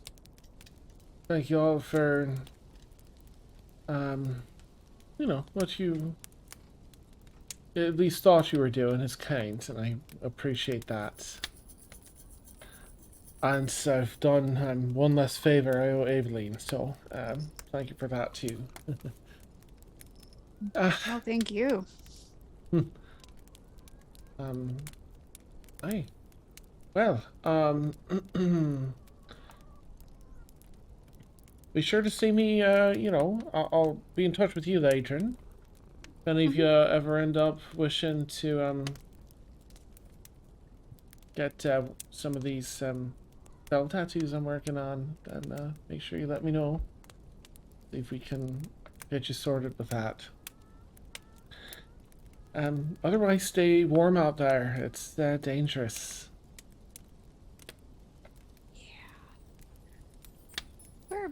We are on the right track getting through this valley. It depends on your destination. We're sort of in the middle of nowhere in the valley, so... We're trying to find Alindra? I don't know, know? Linda, I'm sorry. Well, hell. Is it... I wrote down Dragonfang Rise. Is that the mountain that we climbed Yes. last week? It's okay, in okay, circles, valley. Do we have a map? I forget. You have some direction, not a map, but you were told where to go. Yeah, you can make a survival check if you want to do a quick on the fly, like, where are we? Where do we need to go? Sure. Hey, that's a better roll. Okay. 21. Okay, you got a pretty good idea of which way to go. It was probably more like a day and a half off than a full 2 days, but you know where to go from here. Sweet, cool. Are y'all ready? I believe so. Oh, okay. And she'll kind of give you like a general direction once we get out of the house, and I don't know, we probably want to stop in a couple hours and get some sleep, but that's just up to y'all. Once we're away from the house and out of earshot, I'm gonna say I'd like to get as far as possible from her tonight, if we can. Yeah, like Faora doesn't want to stay. I don't want to stay in this death house any longer than I need to. But she doesn't want to stay in this death house any longer than she needs to. He was doing it talking about Tasha or me? Like, Laedrin. No, Tasha. Not Laedrin. Okay. I was like, No, me? she's saying that to Laedrin. She's like, we need to get away from all of that. That's totally fair, cool. She was super helpful though, but that's totally, yes, I get it. Yeah. I get it. No, I think you were making tea when she let it slip that she, the people who hurt her family, which she's totally justified in. I just want to point out, she's justified in this. But I'm scared shitless of her because she made them feel like all the pain that they've ever caused, kind of thing. Yeah, I didn't know if you heard that when you were doing your tea, but we That's need intense. to skedaddle. I'm cool. Well, I will cautiously respect what she's helping me with and just be like knock it on her bad side maybe? Sure. That seems fair. Well, I think it's that way. Onward march. Onward. Would you all like to march to the night and rest during the day, or do you want to like take the point of exhaustion and just do a full march until the following, and then sleep off said exhaustion? As long as nothing happens. Straight up. This is tough because it's like, and as the one person you can't see in the dark seems dangerous. But also, the faster we get out of here, the faster I'm more comfortable. So that's what I'm wrestling with. Hmm. About everyone with all of night eyes, how do you feel? I kind of vote for sleeping, but I'm for whatever. Then I'm down to as long as someone actually I have dancing lights. I can Nice. Okay, you travel through the night, keeping a careful eye out. You only travel about half the night on the road, but then later, knowing which direction you need to head, you need to depart the road and go back into the thick of the forest.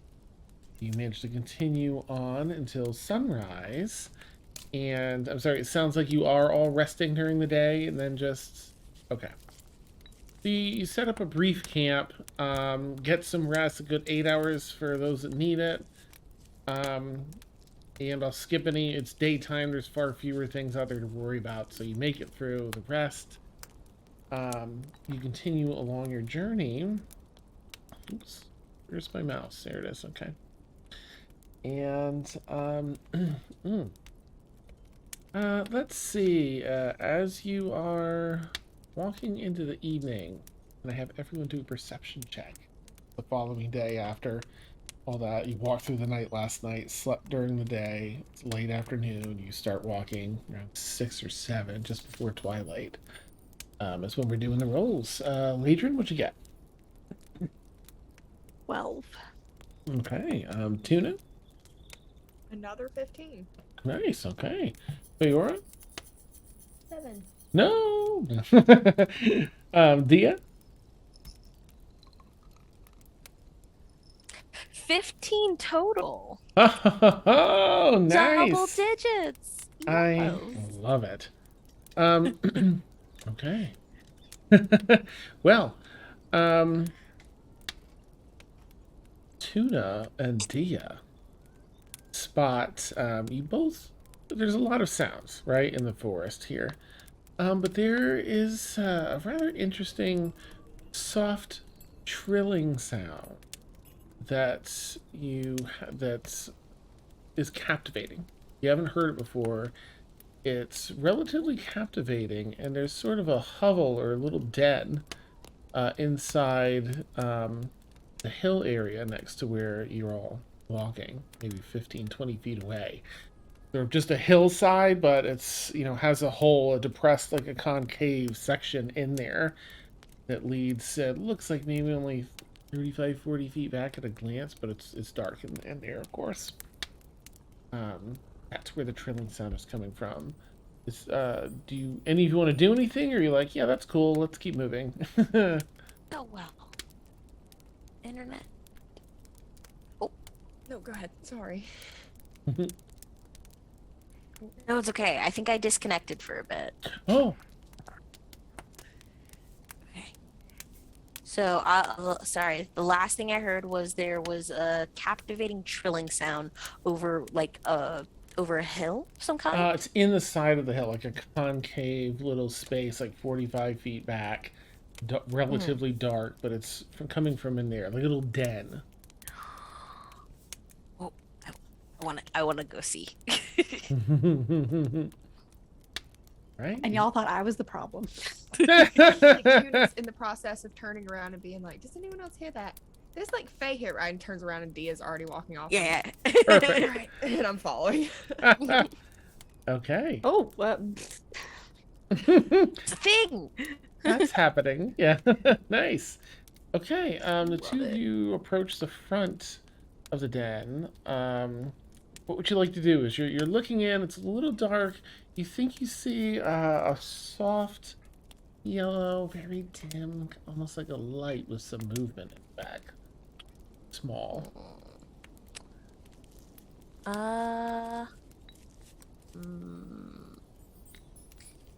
Is there any way to I don't know. Can we hum along to the song? Join in. Sure. Mm-hmm. I just want to see what happens. Yeah. Make a performance check. All right.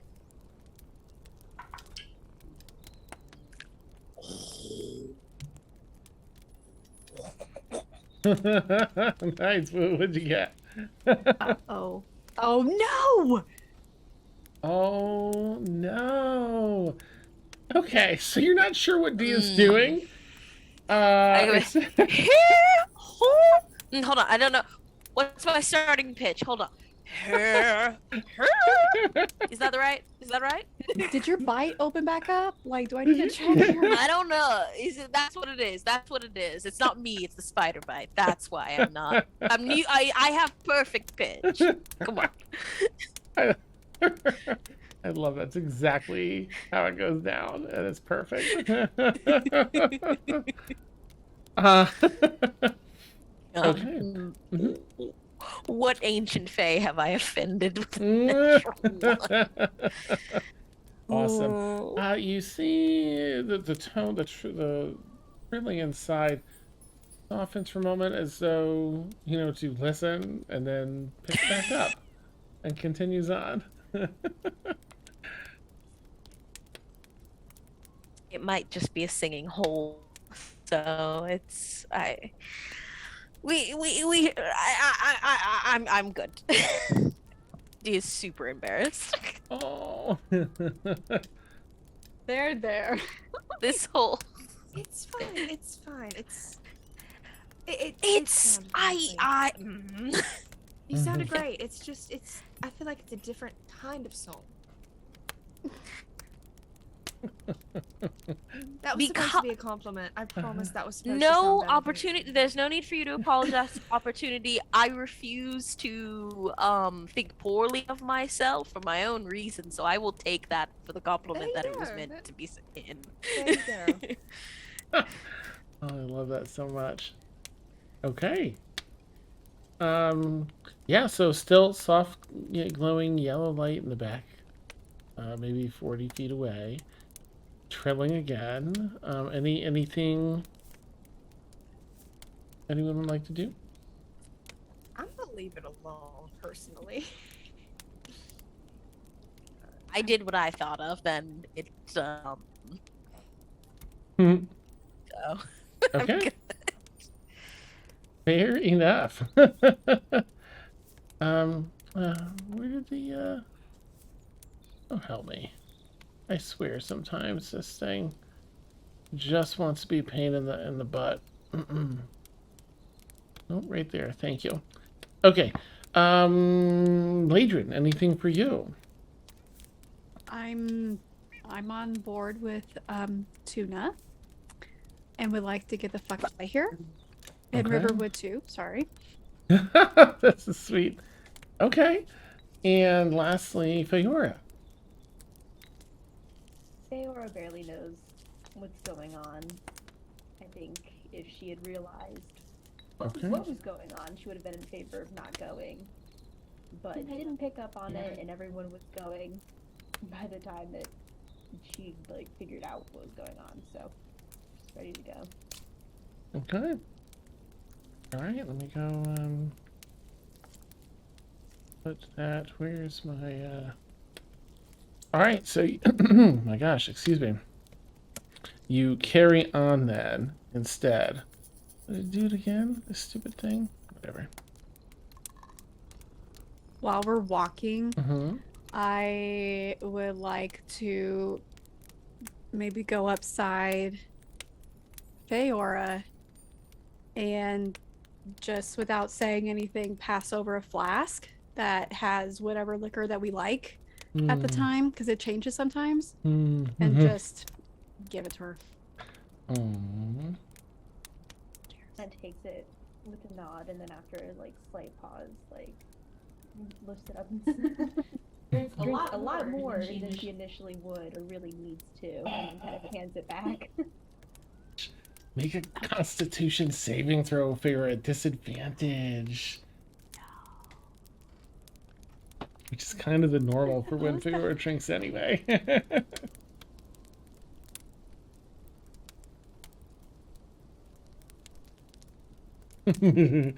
Yeah, as per usual, it hits your bloodstream and it's already taking effect. Like you are the lightweight of lightweights. Now roleplay that however you wish to with what you're feeling, but you are definitely you fly past buzzed, and within the next 10 minutes, you're at the early drunk level. But you all leave the trilling behind and carry on the journey. It's just before setting up camp, so you've got a drunk Feora helping you set up camp. And I'll let you all take that away in case anyone, if you want to roleplay that at all, Feora, you're welcome to. You don't have to. I need to pee. I'm so tired. There's so much walking. I didn't sign up for this much walking. I wonder.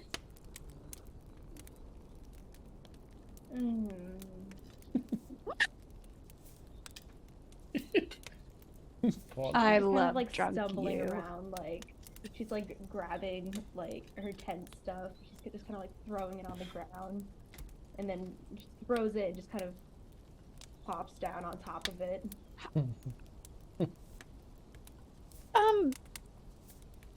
She kind of looks at I don't know whoever's closest to you, Tuna. Like, you wanna help with the tent? No, I don't need help. I got it. They're there. Let's just. I'll help with the tenting. How? Just tell me where to put the spikes. There, over there, over there. And she'll like will gently like lift or have Feora sit up, and then she's gonna like take out her Phoenix chest set it down. Gregory's there, and I'm like, oh no. Dia said, peace out. No. But try to like coax her to like, hey, maybe, have a game. Gregory hasn't played in like a day. I don't want to play. I Oh. don't want to see ghosts. I'm tired of ghosts. I didn't think it was real, but now it is real, and now there's ghosts everywhere. There's dead people. Too many dead people. Too much dying. Can we just not die? I don't think that's really an option for us. Well, it should be. Ghosts? So mean. Well,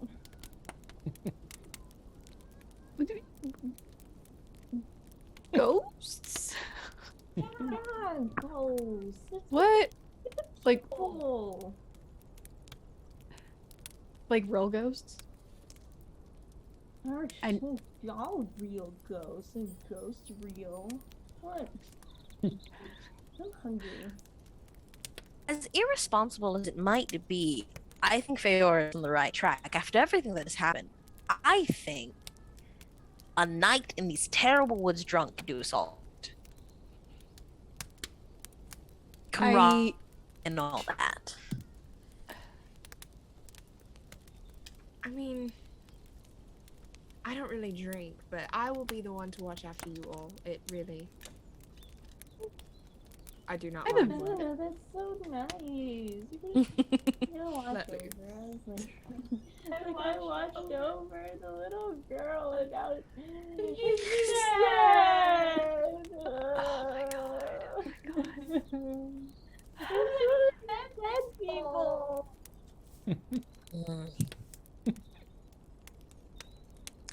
Oh god. Tuna doesn't even know what to say. Yeah, I deal with like I have never been in this situation before, so I do not know what to say to provide comfort or reassurance. So I'll just listen. Can I have a flask? Yeah. And she, like, takes out another flask. Like, I'm sure she carries an Yeah. assortment, but not, like, too much because it's too heavy. Feora So she'll kinda pass tries to, it. like, reach over and, like, snatch it. Wait. Let everyone have a sip. Let everyone have a sip first. Listen. And then she'll pass it around. I will have you know I have a very high tolerance, so there's not really going to be that much drunkenness, but y'all can have fun. And she's going to like sit in front of Feora and like grab her shoulders and be like, you do you, boo. But we're going to have to circle back around to this ghost thing. I have so many questions and I can't get anything out of you if you're drunk. We're talking about ghosts. Agree. That's usually the best time to get something out of someone, just from personal experience as I drink. To be fair. There's no ghosts. They're just like friends. I'm just See, hanging now out. I have questions. No questions. Just no questions. Questions. Kind of like grabbing like the side of her face. There's no questions. There's no ghosts. Touching me. You're touching me. I'm sorry. Nice. All right. a pleasant evening of drinking. Dia, go ahead and make a Constitution save, and Laedrin, you can do Yeah. yours with advantage given your background and Oh. stuff. Oh my god. Okay. Backstory stuff. Dirty 20. Oh, nice. So you cruise with a nice buzz for the evening, Dia. Just that perfect yes. Very pleasant. Spiders come out of my neck. I feel Yeah. I enjoy this. This is good. Perfect. Laedrin. Things to bury after this trip. Yeah. Oh my gosh. For sure. Laedrin, what'd you get? 17. Okay. Same for you. I mean, you know how to drink already. You're pretty pro with that. Like to keep a nice buzz and have a nice, professional, relaxing evening. But it's fun, you know. You get that fun level, and you and Dia and Tuna and Feora. You know, Feora's a mess for a while, but you know, as the evening goes on, you know the drill, Adrian. Like that's Feora's booze for the night. That sip. But and like, you know, Feora, by the end of the evening, you're coming back to like, okay. You know, maybe a tiny bit of a headache from the quick up and slow down. But you're sort of coming back to like a non-drunken state by the end of the evening. But, you know, lots of little, you know, whatever all it is you'd all like to do, like, you know, whether it's storytelling or sharing or talking about just the badness of the trip so far. Recounting Tuna swooping in to save Dia on the rope on the mountainside, or Laedrin for Feora. yeah, and the evening finally, you know, kind of comes to a close a little later than you probably intended because you slept in, and then you got to have this nice evening together, all of you. And yeah, you all pack up camp. Feora, you walk over to your tent, and it's like the tent's set up, but like, you know, it's like half fallen on this side and swooped down, and it would take so much work to fix it. But it's enough to get in and rest.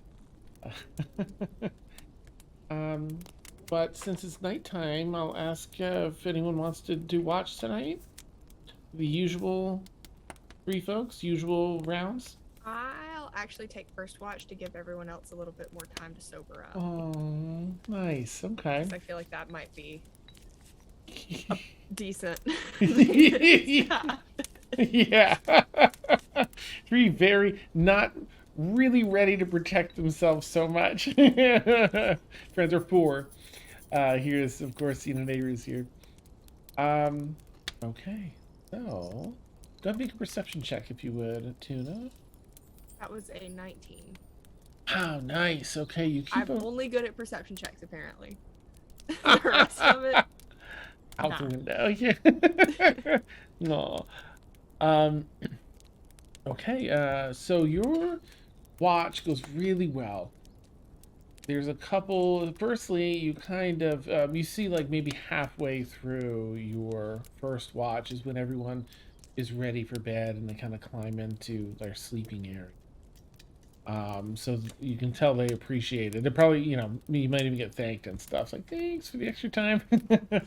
As they Like, crawl tuck into them bed. um, and sorry, sending a quick message. Make sure we're sending to the right person. I mean, that's like quadruple check, so not like secrets there. No. Thanks, anxiety. Yes. The other thing you notice with that high perception check, as you know, are following sort of a camp perimeter and looking around while you never see that winter wolf, you definitely see their tracks. Like at some point in this process, they walked close enough to keep an eye on the camp and left. But thanks to your diligence, no encounters with that. Oops, let me check my thing here. Okay, yeah. So I'm gonna pause for a moment because there might be something else.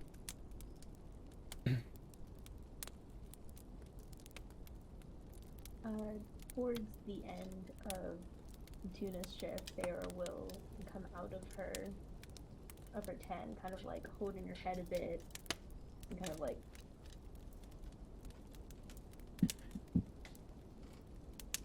Feeling better? no. Yeah. I mean, I'm not drunk, but better in that sense. I need to talk to you. Tuna just kind of leans back a little bit. Okay. Sorry, that sounded confrontational. I'm not trying to sound confrontational. I might still be a little drunk. No, you're fine. You're fine. You're fine. It's a terrifying thing to hear anyone say. Right. No, there isn't usually good conversation that comes with needing to talk. When we were at Evelyn's, and you were having your whole discussion about what you needed from her.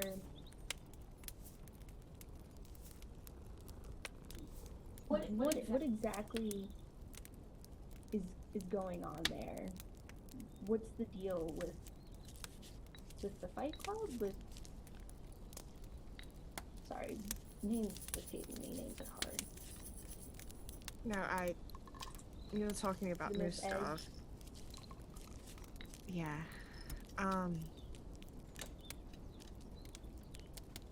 Well, I'm originally from South Belmont.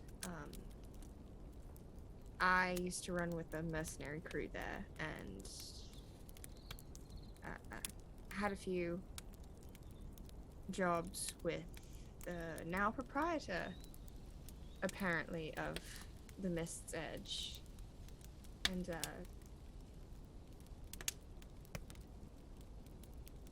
I don't have very good experiences with him. Mercenary. Rather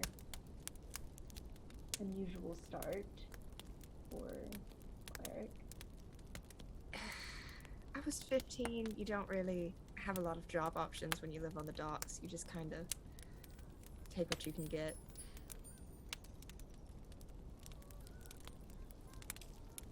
What do you know of their involvement 6 years ago? The bombing of Avalon. I know quite a bit about it, actually.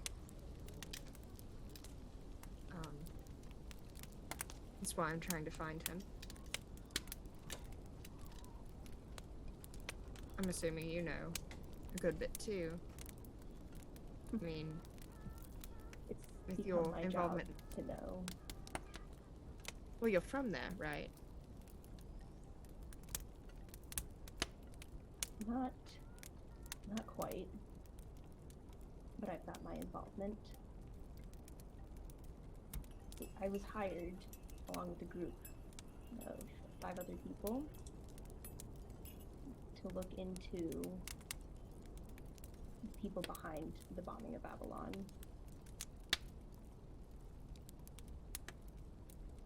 I am the remaining of that group.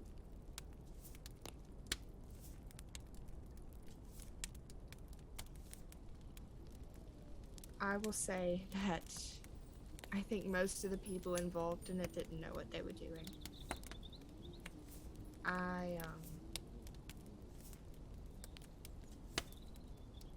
I was there when it happened. I thought I'd smuggled goods in and out of Avalon before. I thought it was just that again. Just, you know, questionable, unregulated alcohol or something like that. Not that.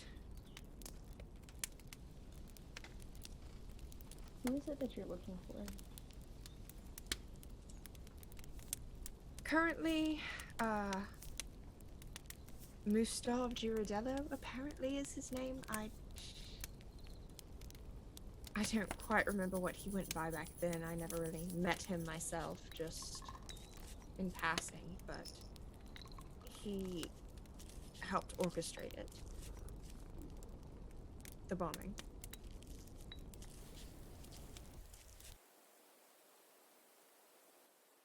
This is my way of making amends for my involvement, is making sure it doesn't happen again.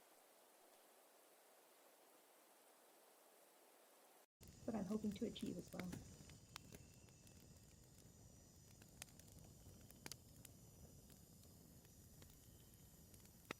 Right. Well, thank you for sharing. Yeah, thank you for sharing. I have to admit, I wouldn't say, I was reluctant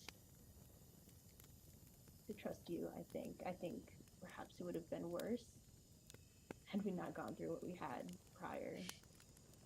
But I have to say, hearing the Miss Edge is not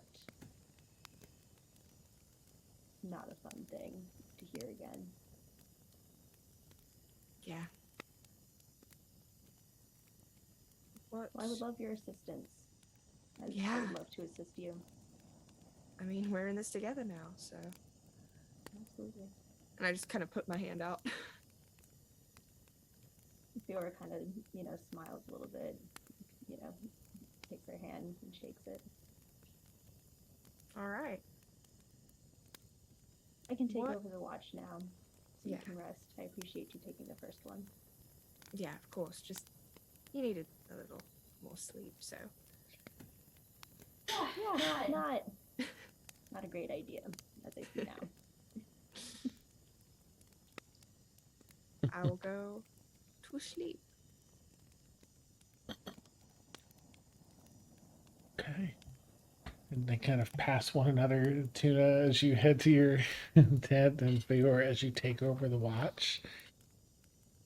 Yeah. Probably a small sense of relief with the conversation. Feora, go ahead and make a perception check if you would for your part of tonight's watch.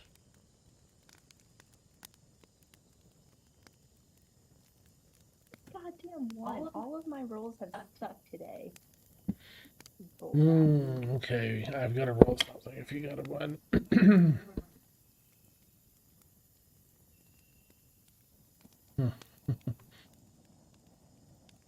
Okay. My goodness. One moment. It's you. Sure, I'll just marinate in the stress. Yeah, That's fine. you're taking a look. You're keeping a careful eye out, but in your head, you're replaying the conversation with Tuna. you know, of course, I'm sure, you know, there's a lot at face value, and I imagine you feel a lot of sense of relief. But as your brain is programmed and trained to do, you analyze. And so you're sort of inward right now, like analyzing the conversation, analyzing the details. Is there anything that was said that might help you in your endeavor? And how can you assist Tuna in their endeavor? Excuse me. And so on. And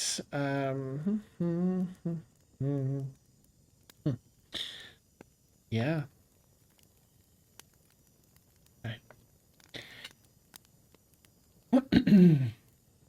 Completely camouflaged in with the snow, almost doing an animal's like crawl.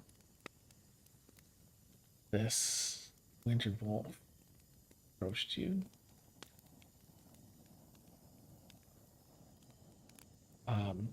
Can you please make a dexterity saving?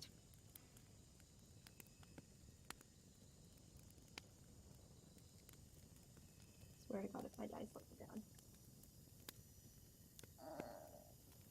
6. Because why not? Let's just have it all in trash. Okay.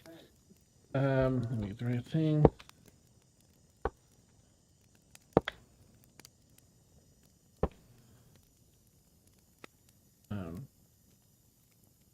Okay. Seemingly out of nowhere, too, you were shocked by a terrible cone of cold breath across your entire back, taking 15 points of damage.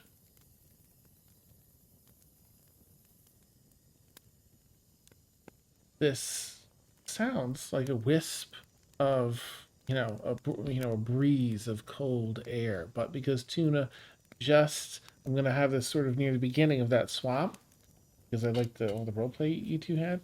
So Tuna, you can make a fresh perception check to see if you hear anything. The DC is gonna be 13 for this. Natural 1. Oh no! Oh no, my sweet goodness. Okay. Okay. Yeah. Okay. Hear me out. I'm ready to listen. Still have my DM inspiration from You that do? one time. Yeah. Will that apply Do to it. natural ones? I will say in this case, well, do you have a bonus? Do you have a bonus to perception on top of the one? I have +5, so it's a 6. Yeah, I guess it wouldn't be quite enough. I will let you change that, and this won't be the normal thing, but because like it's crazy town events, I'll let you change it in for a reroll if you want. Okay. I mean, I can't get worse, so Facts. Yeah. that is a 21. Oh Jesus! Ooh. You hear the wind at first, like, oh man, That's this weird. weather. Yeah, and you're like, wait, there's like no wind. So you do like, no, something's wrong, and you hustle back over to that portion of the tent, and you see Feyor sort of partially toppled over, ice, their hair frozen in ice, sort of off the front, horizontally formed on the sides of her heads and the side of her, arms and body and stuff, as standing up, towering behind her, that winter wolf, shaggy white fur shuffling a little bit, and snow falling off of it as it came up from the snow. I'm gonna say if you two want to roll some quick initiative, and I haven't forgotten about everyone else in the party, but I'm gonna let a round play out because it's night and and all that. Figure, where would you get?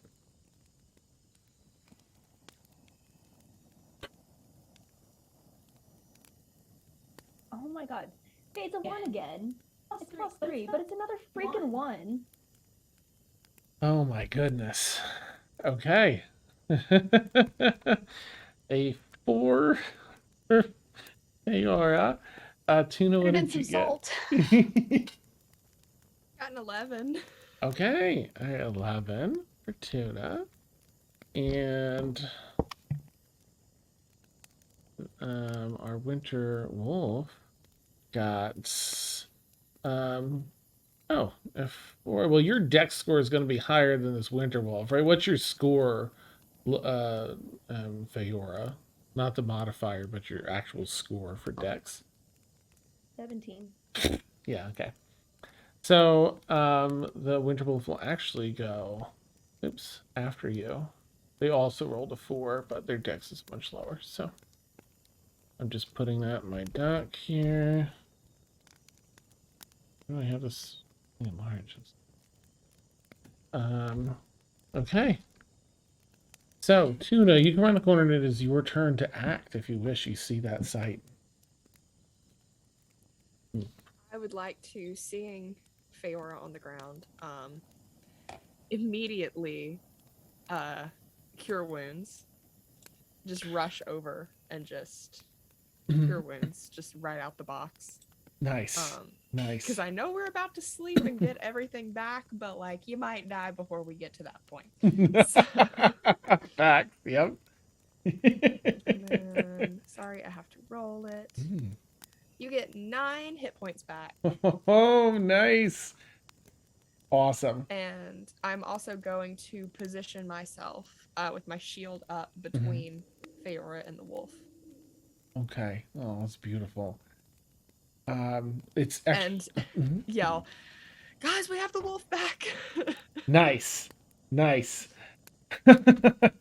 Laedrin, Dia, please throw a perception check. You only have to beat a 5 in order to wake up and hear that. Laedrin, what'd you get? God. Nice. 20. 20, okay. And Dia? 17. Okay, yes. You both I am hear hyper-tuned. that.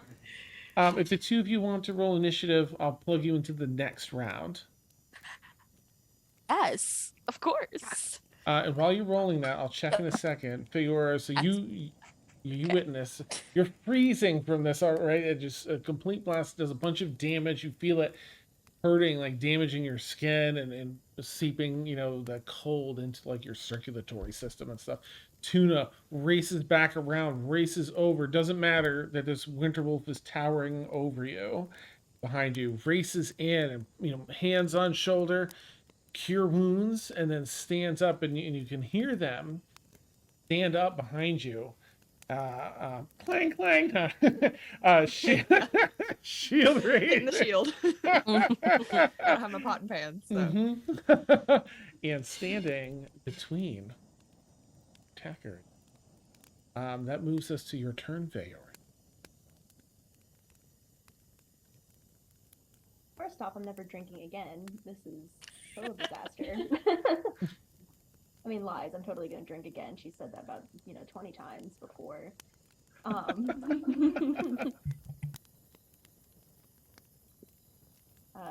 She'll, kind of like nod a thanks, like still kind of like in shock to Tuna, and like get up, get her bearings, and I guess jump in with an attack.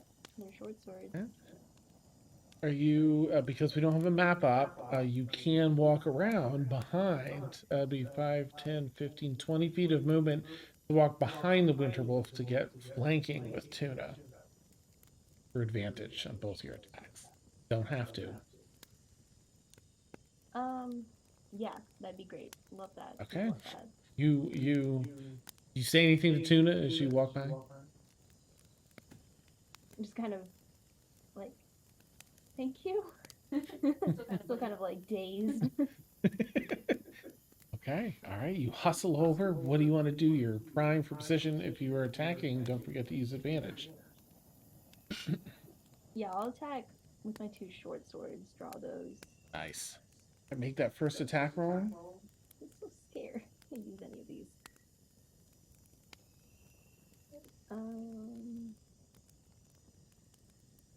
Come on, math. 18. And 18 hits. Go ahead and roll that damage.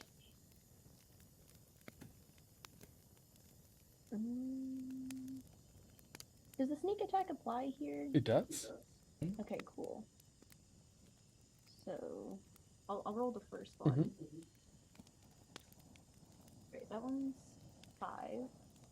Okay. Hack away. Dealing 5 points of damage.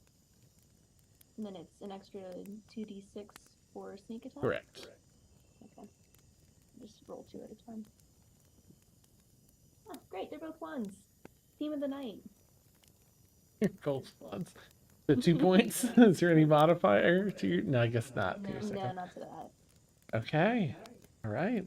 What does that look like? What does that attack on the hindquarters of this winter wolf? Its board hole is at eye level. Aim for board hole. Sorry, just really quick. Does the sneak attack, does that function as like a bonus action? Nope, that's just, it comes with the damage. Okay. Would I be able to do the 2-weapon fighting? Yeah, I mean, sorry, yeah, you can make a second weapon attack. Okay. Sorry, I wanted to. Nope, you're absolutely right. I done that early. Right. Do I add modifiers to that too? I mean, it's a 16. To the attack roll, yes, but not to the damage. Right. The attack hits. Okay, then I won't bother doing the math, because math is hard. And then it's 5. Okay, I added. beautiful. All right. What do you want that damage to, like, the attack to look like? And the hindquarters. Well, let's aim for board hole, right? Oh, okay. I don't know, we said the joke, I gotta Yeah, go with it now. well, that'll teach it. Okay. All right, so you take some slashes, you across its backside, and pull out with your sneak attack a dagger from one of your many daggers positioned around your vest and throw it at its hamstring, and then come back with your second attack, dealing like successive hit after successive hit. Tufts of hair getting caught up and cut off. Okay, that brings us to the winter wolf, and then after that I'll get everyone else's initiative, but our winter wolf. Right, let's see if that recharges. Okay. Oh man. Okay. It's going to take its first attack at Tuna, being there and like get me to shield up and like, you know, yeah. It's going to try and bite you. 15 to hit. Misses. Nice. What do you want that like defense to look like to make it miss? It tries to bite and I just bonk it with my shield. Nice. In the snout. Yes. Yeah. And then it's going to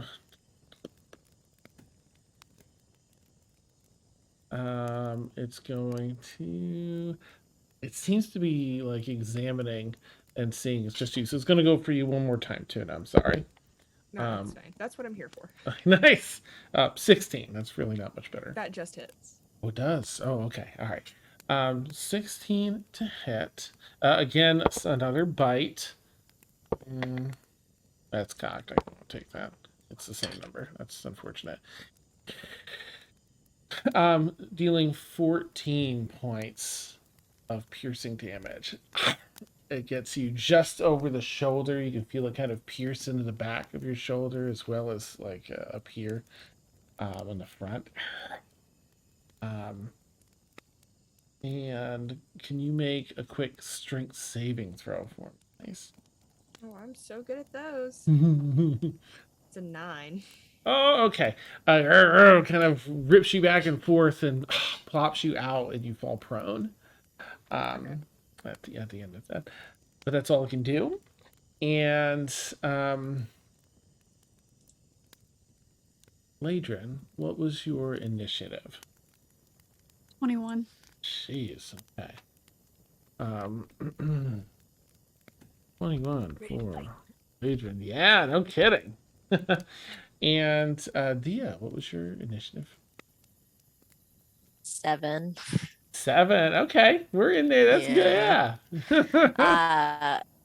I guess I woke up, but then the whole getting out of bed function was a little on the slow take. Got stuck in your bedroll. True to like- life, true to life, I guess. Zipper stuck. No, I've got a inching out of the tent, like I'm here. Too many comforters. Nice. Oh, it's amazing. Uh, okay, so that actually is going to bring us up to, well, I'm sorry, just before we get up to Laedrin, you're going to be up, if you want to think about what you're going to do. As Laedrin and Dia come out of their tents and round the corner, you see, still Fair looks in better health, but has all that ice damage from a very horizontal cold breath. Tuna has some blood pouring out of their shoulder, and they're not prone currently, but in a defensive position. They know what they're doing. And the winter wolf snarls around and looks about and looks up and growls. You're in my woods. You'll make a fun. You can talk. Yeah. Yep. And that brings us to Laedrin. I want to pet it so bad. Okay, so she's gonna okay, so she sees Tuna, and then she sees Feora and the damage to the side, and gets like really pissed. Mhm. And tries to make a really quick determination. Cone wise, is it gonna tackle them or no? I'm trying to figure out if I can do a sphere or a cone without hurting them. You could do a sphere, but the very, very edge on the wolf would not hurt Tuna because it's 10 feet in length, this wolf. So you could get just the edge of a sphere. A cone, if you walk right up to the side of it, you could do a cone too. Okay, so just the tip. So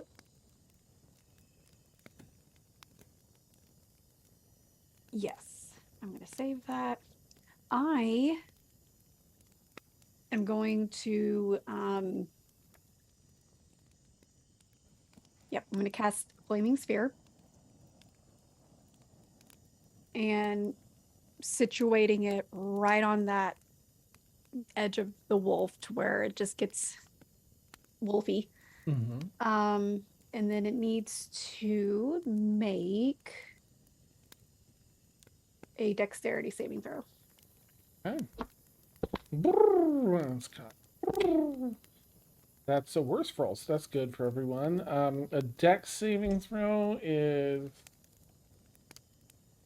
9. Cool. Well, that thankfully fails. Okay. Go 2d6. Okay. 6 points of fire damage. I forget the the dice from earlier, the DM dice inspiration, whatever. D6. Is that adding to attack rolls, or You can do that if you want. Damage, attack roll. You can take away from something else's attack roll or damage. okay? Ability Okay, check. I'll save it for now. Mhm. Cool. Okay, so 6 points of fire damage, and then Laedrin, my I'm going to quickly pause you. I'm sorry. I just realized that yes. as you're starting to do this, you, as a druid, can make a perception check. Free of charge, not an action. I mean, was it 10? Do you want to stick with the 10? Or is this where you'd like to use your thing? Don't have to. 0 pressure. That's me just checking and reminding. No, I'm gonna keep it just in case. I feel like I'm gonna need it later. So I'll keep it 10. All right, carry on. It was 6 points of damage, you said? I don't like that. Okay, yes, 6 You can points still of change it damage. if you want to add it. I'm not that far beyond it, but don't feel any pressure to. Now I feel pressured. No, don't pressure. Okay, it's pressured. Okay, so not paying attention. I'm only focused on Fiora now, and how pissed I am. Yeah, yeah. Um, Oh, and bestie. Besties. As a bonus action, because I can do this, I'm going to basically scoot it back and then ram it again. Oh, into go for it. Wolfie. Nice. But do they have to do a So- second save? Yes. Okay. Whee! Yeah, that's the same number. It's 9. Okay. Okay. Let me make sure I read it right. 4 points of fire damage, Okay. which is fine. And then it stays there, just Nice. on top of this Wolfie. Beautiful. So, It's a flaming sphere, you said, right? It's a huge sphere just rotating on the side of this winter wolf. and it's all blue. It's all blue. That's so cool. All right. All right, blue flame. Don't forget, I don't think it would matter in this case, but you do have that new skill linked that comes with you, the new power you unlocked. I don't know if it at all comes in handy with here, but just yeah. Yeah. Tuna, you're up, and Dia, you'll be on deck. Tuna, what you got? Okay, I am going to. I mean, part of me wants to just stab it, but I feel like there's probably better things I can do right now. I've been looking this whole time. Oh, I could have hellish rebuked it. I forgot that that's a thing I can do now. Nice. Oh well. Nice. I'll save it. It's fine. Yeah, I'm going to.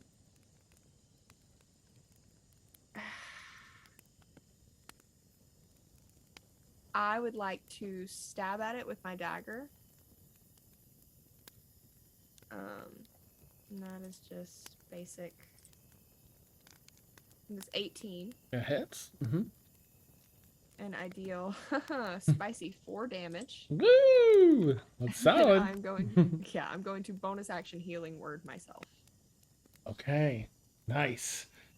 You get an excellent, distraction. Oh, I'm sorry. You're rolling with advantage, though, in case you didn't. You get to roll a second time to see if you get like a nat 20 or something. Okay, let me see. That was a nat 1, so no, it's an 18. Okay, good. Then I regain 4 hit points, so. Beautiful. You can get it in like its front shoulder, right in that haunch with your dagger. You stand exactly up. the place it bit me on the shoulder. Yep, I was like, yep. bitch. Payback. Yeah, and then start healing yourself up. Nice.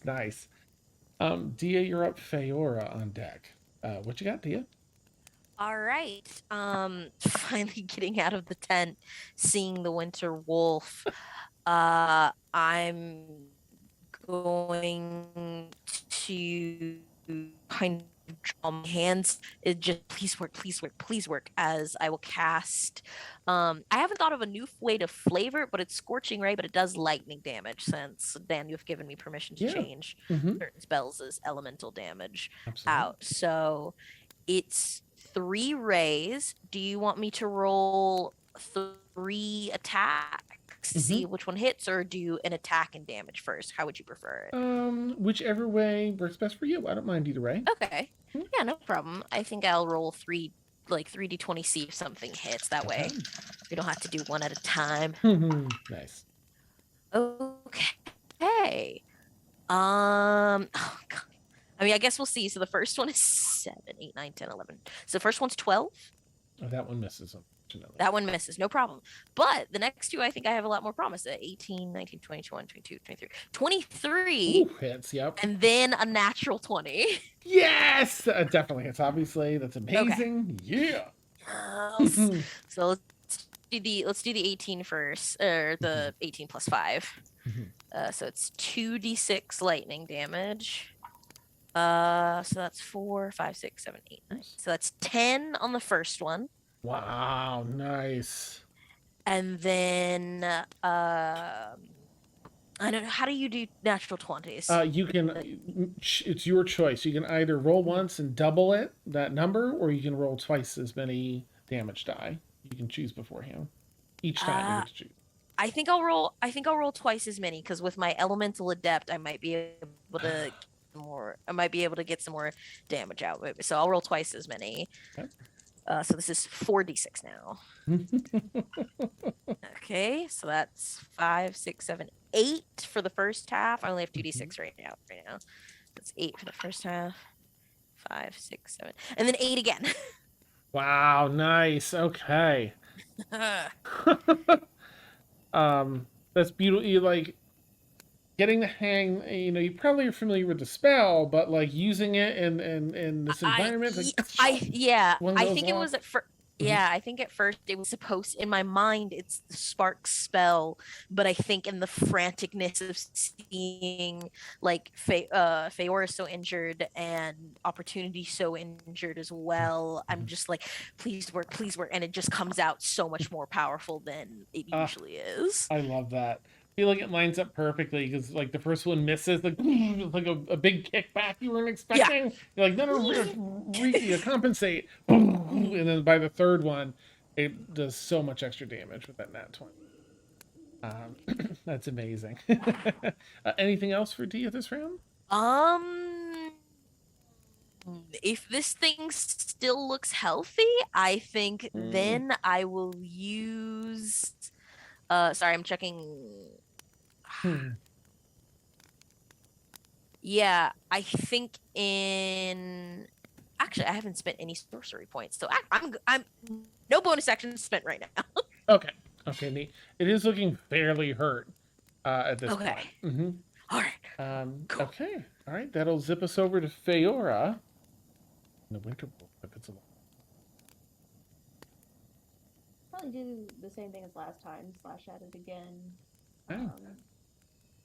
Sneak attack, if that still. It will apply. Yeah. If you hit, it'll apply. Mm-hmm. Oh, well, let's pray. Yay. 19. That hits. Got any modifiers? Nice. I don't like math. Definitely hits. Alright.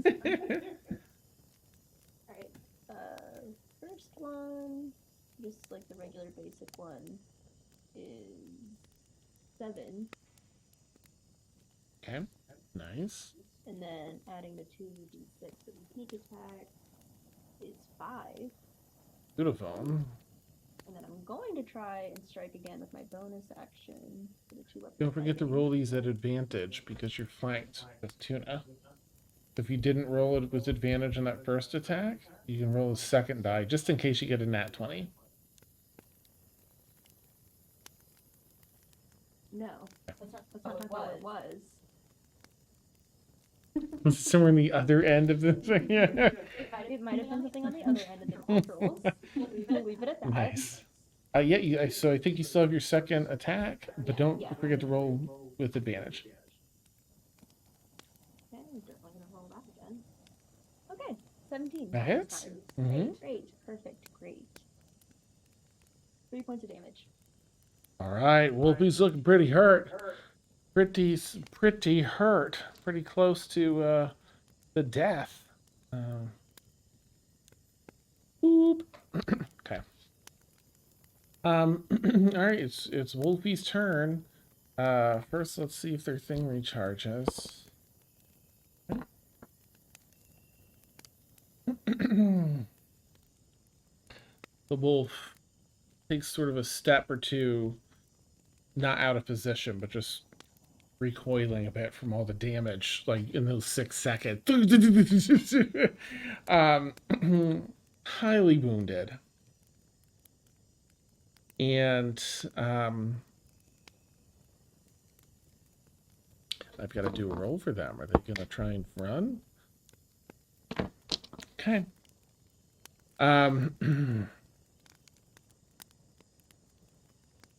Laedrin, make a fresh perception check. I'm going to let you.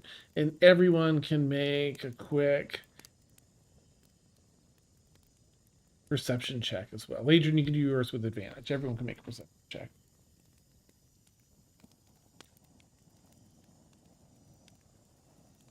Okay, Dia, what'd you get?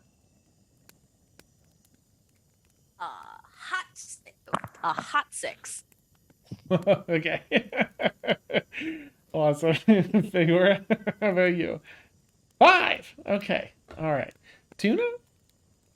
10. Yay! It's getting Double higher! Yeah. And You Laedrin. have a double digit. 23. Okay. Tuna, you're face to face with us, so 10 is enough for you to see. So far, I mean, initially it looks like a crazed wild, like just a wild animal, a hunter, attacking. Then it spoke, and you could kind of register some of the awareness, an intelligence in the creature higher than just a normal beast. You'll also notice, Tuna, in this moment that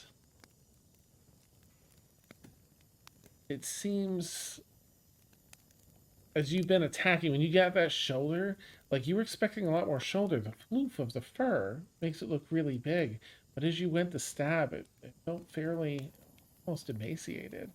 There was hardly any meat to stab into.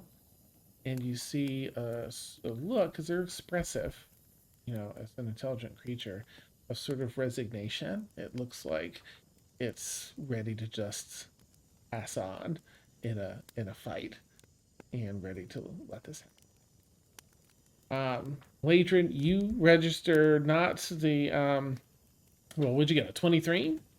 Mm-hmm. Okay, so you can tell too, like you know how to look beyond the fur and creatures and such with your druidic, all the years as a druid.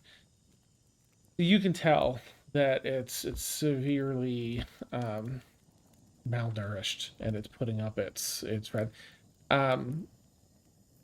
You see the look of resignation on its face as well. And you can see a bit of a wound that doesn't look like a weapon wound, but instead a hunter's trap on its front ankle. That at one point was a trap. It's still not necessarily an open wound, but it is not by any means healed. Winter Wolf.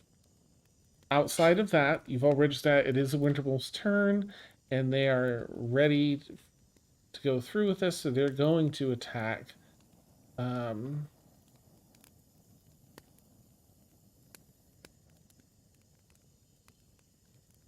Tuna, may I ask, how you look as far as like health and stuff currently? I'm at 14 out of 24, so I'm over half. Okay. But I'm not healthy. Yeah. Fayora, how about you? I'm 15 out of 21, so see decent, mostly.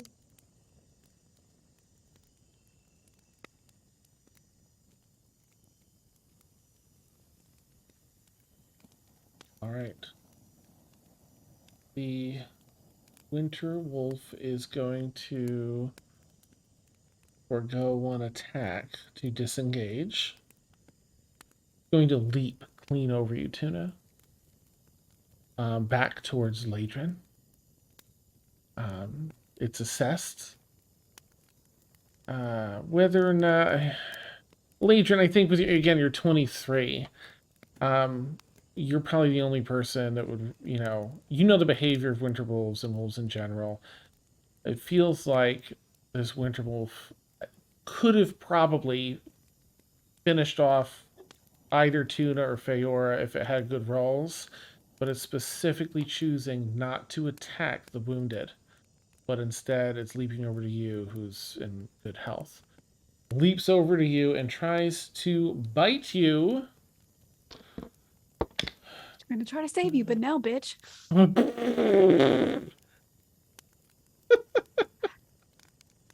Come at that's me, terrible. bro. 22 to hit. Okay. Hold on. Mm-hmm.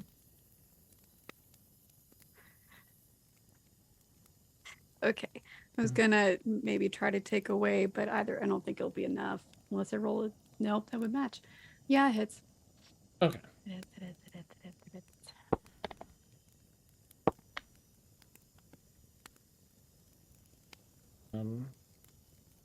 dealing 10 points of piercing damage. As it clamps down on your shoulder too, your left shoulder. The bite marks down, and you feel like it probably could have been a little harder, but again, it seems to be in the fight, wanting to be in a fight, but holding back a little bit. And that ends its turn. Yeah, and makes it your turn. With Tuna on deck in case it goes past Laedrin. Okay. Because she knows all about the circle of life. And is like dying inside. She's going to like look it in the eye, not so much with like animosity, but like pity and sympathy. Yeah. And like I'll take care of you. It'll be okay. And then and I know it's like pretty hurt, right? Like Very okay. hurt. I'm going to use my action.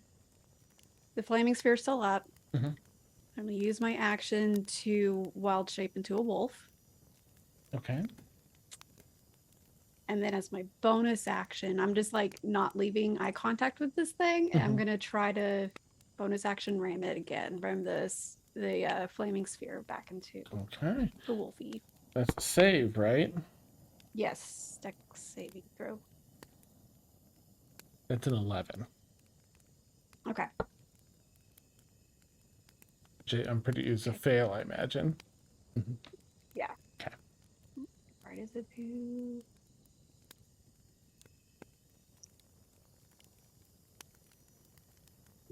Eight. 8 is exactly the remaining hit points that it has. How would you like this to go down, Laedrin?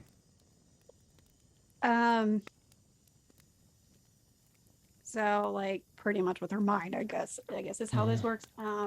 So she's like looking very sad.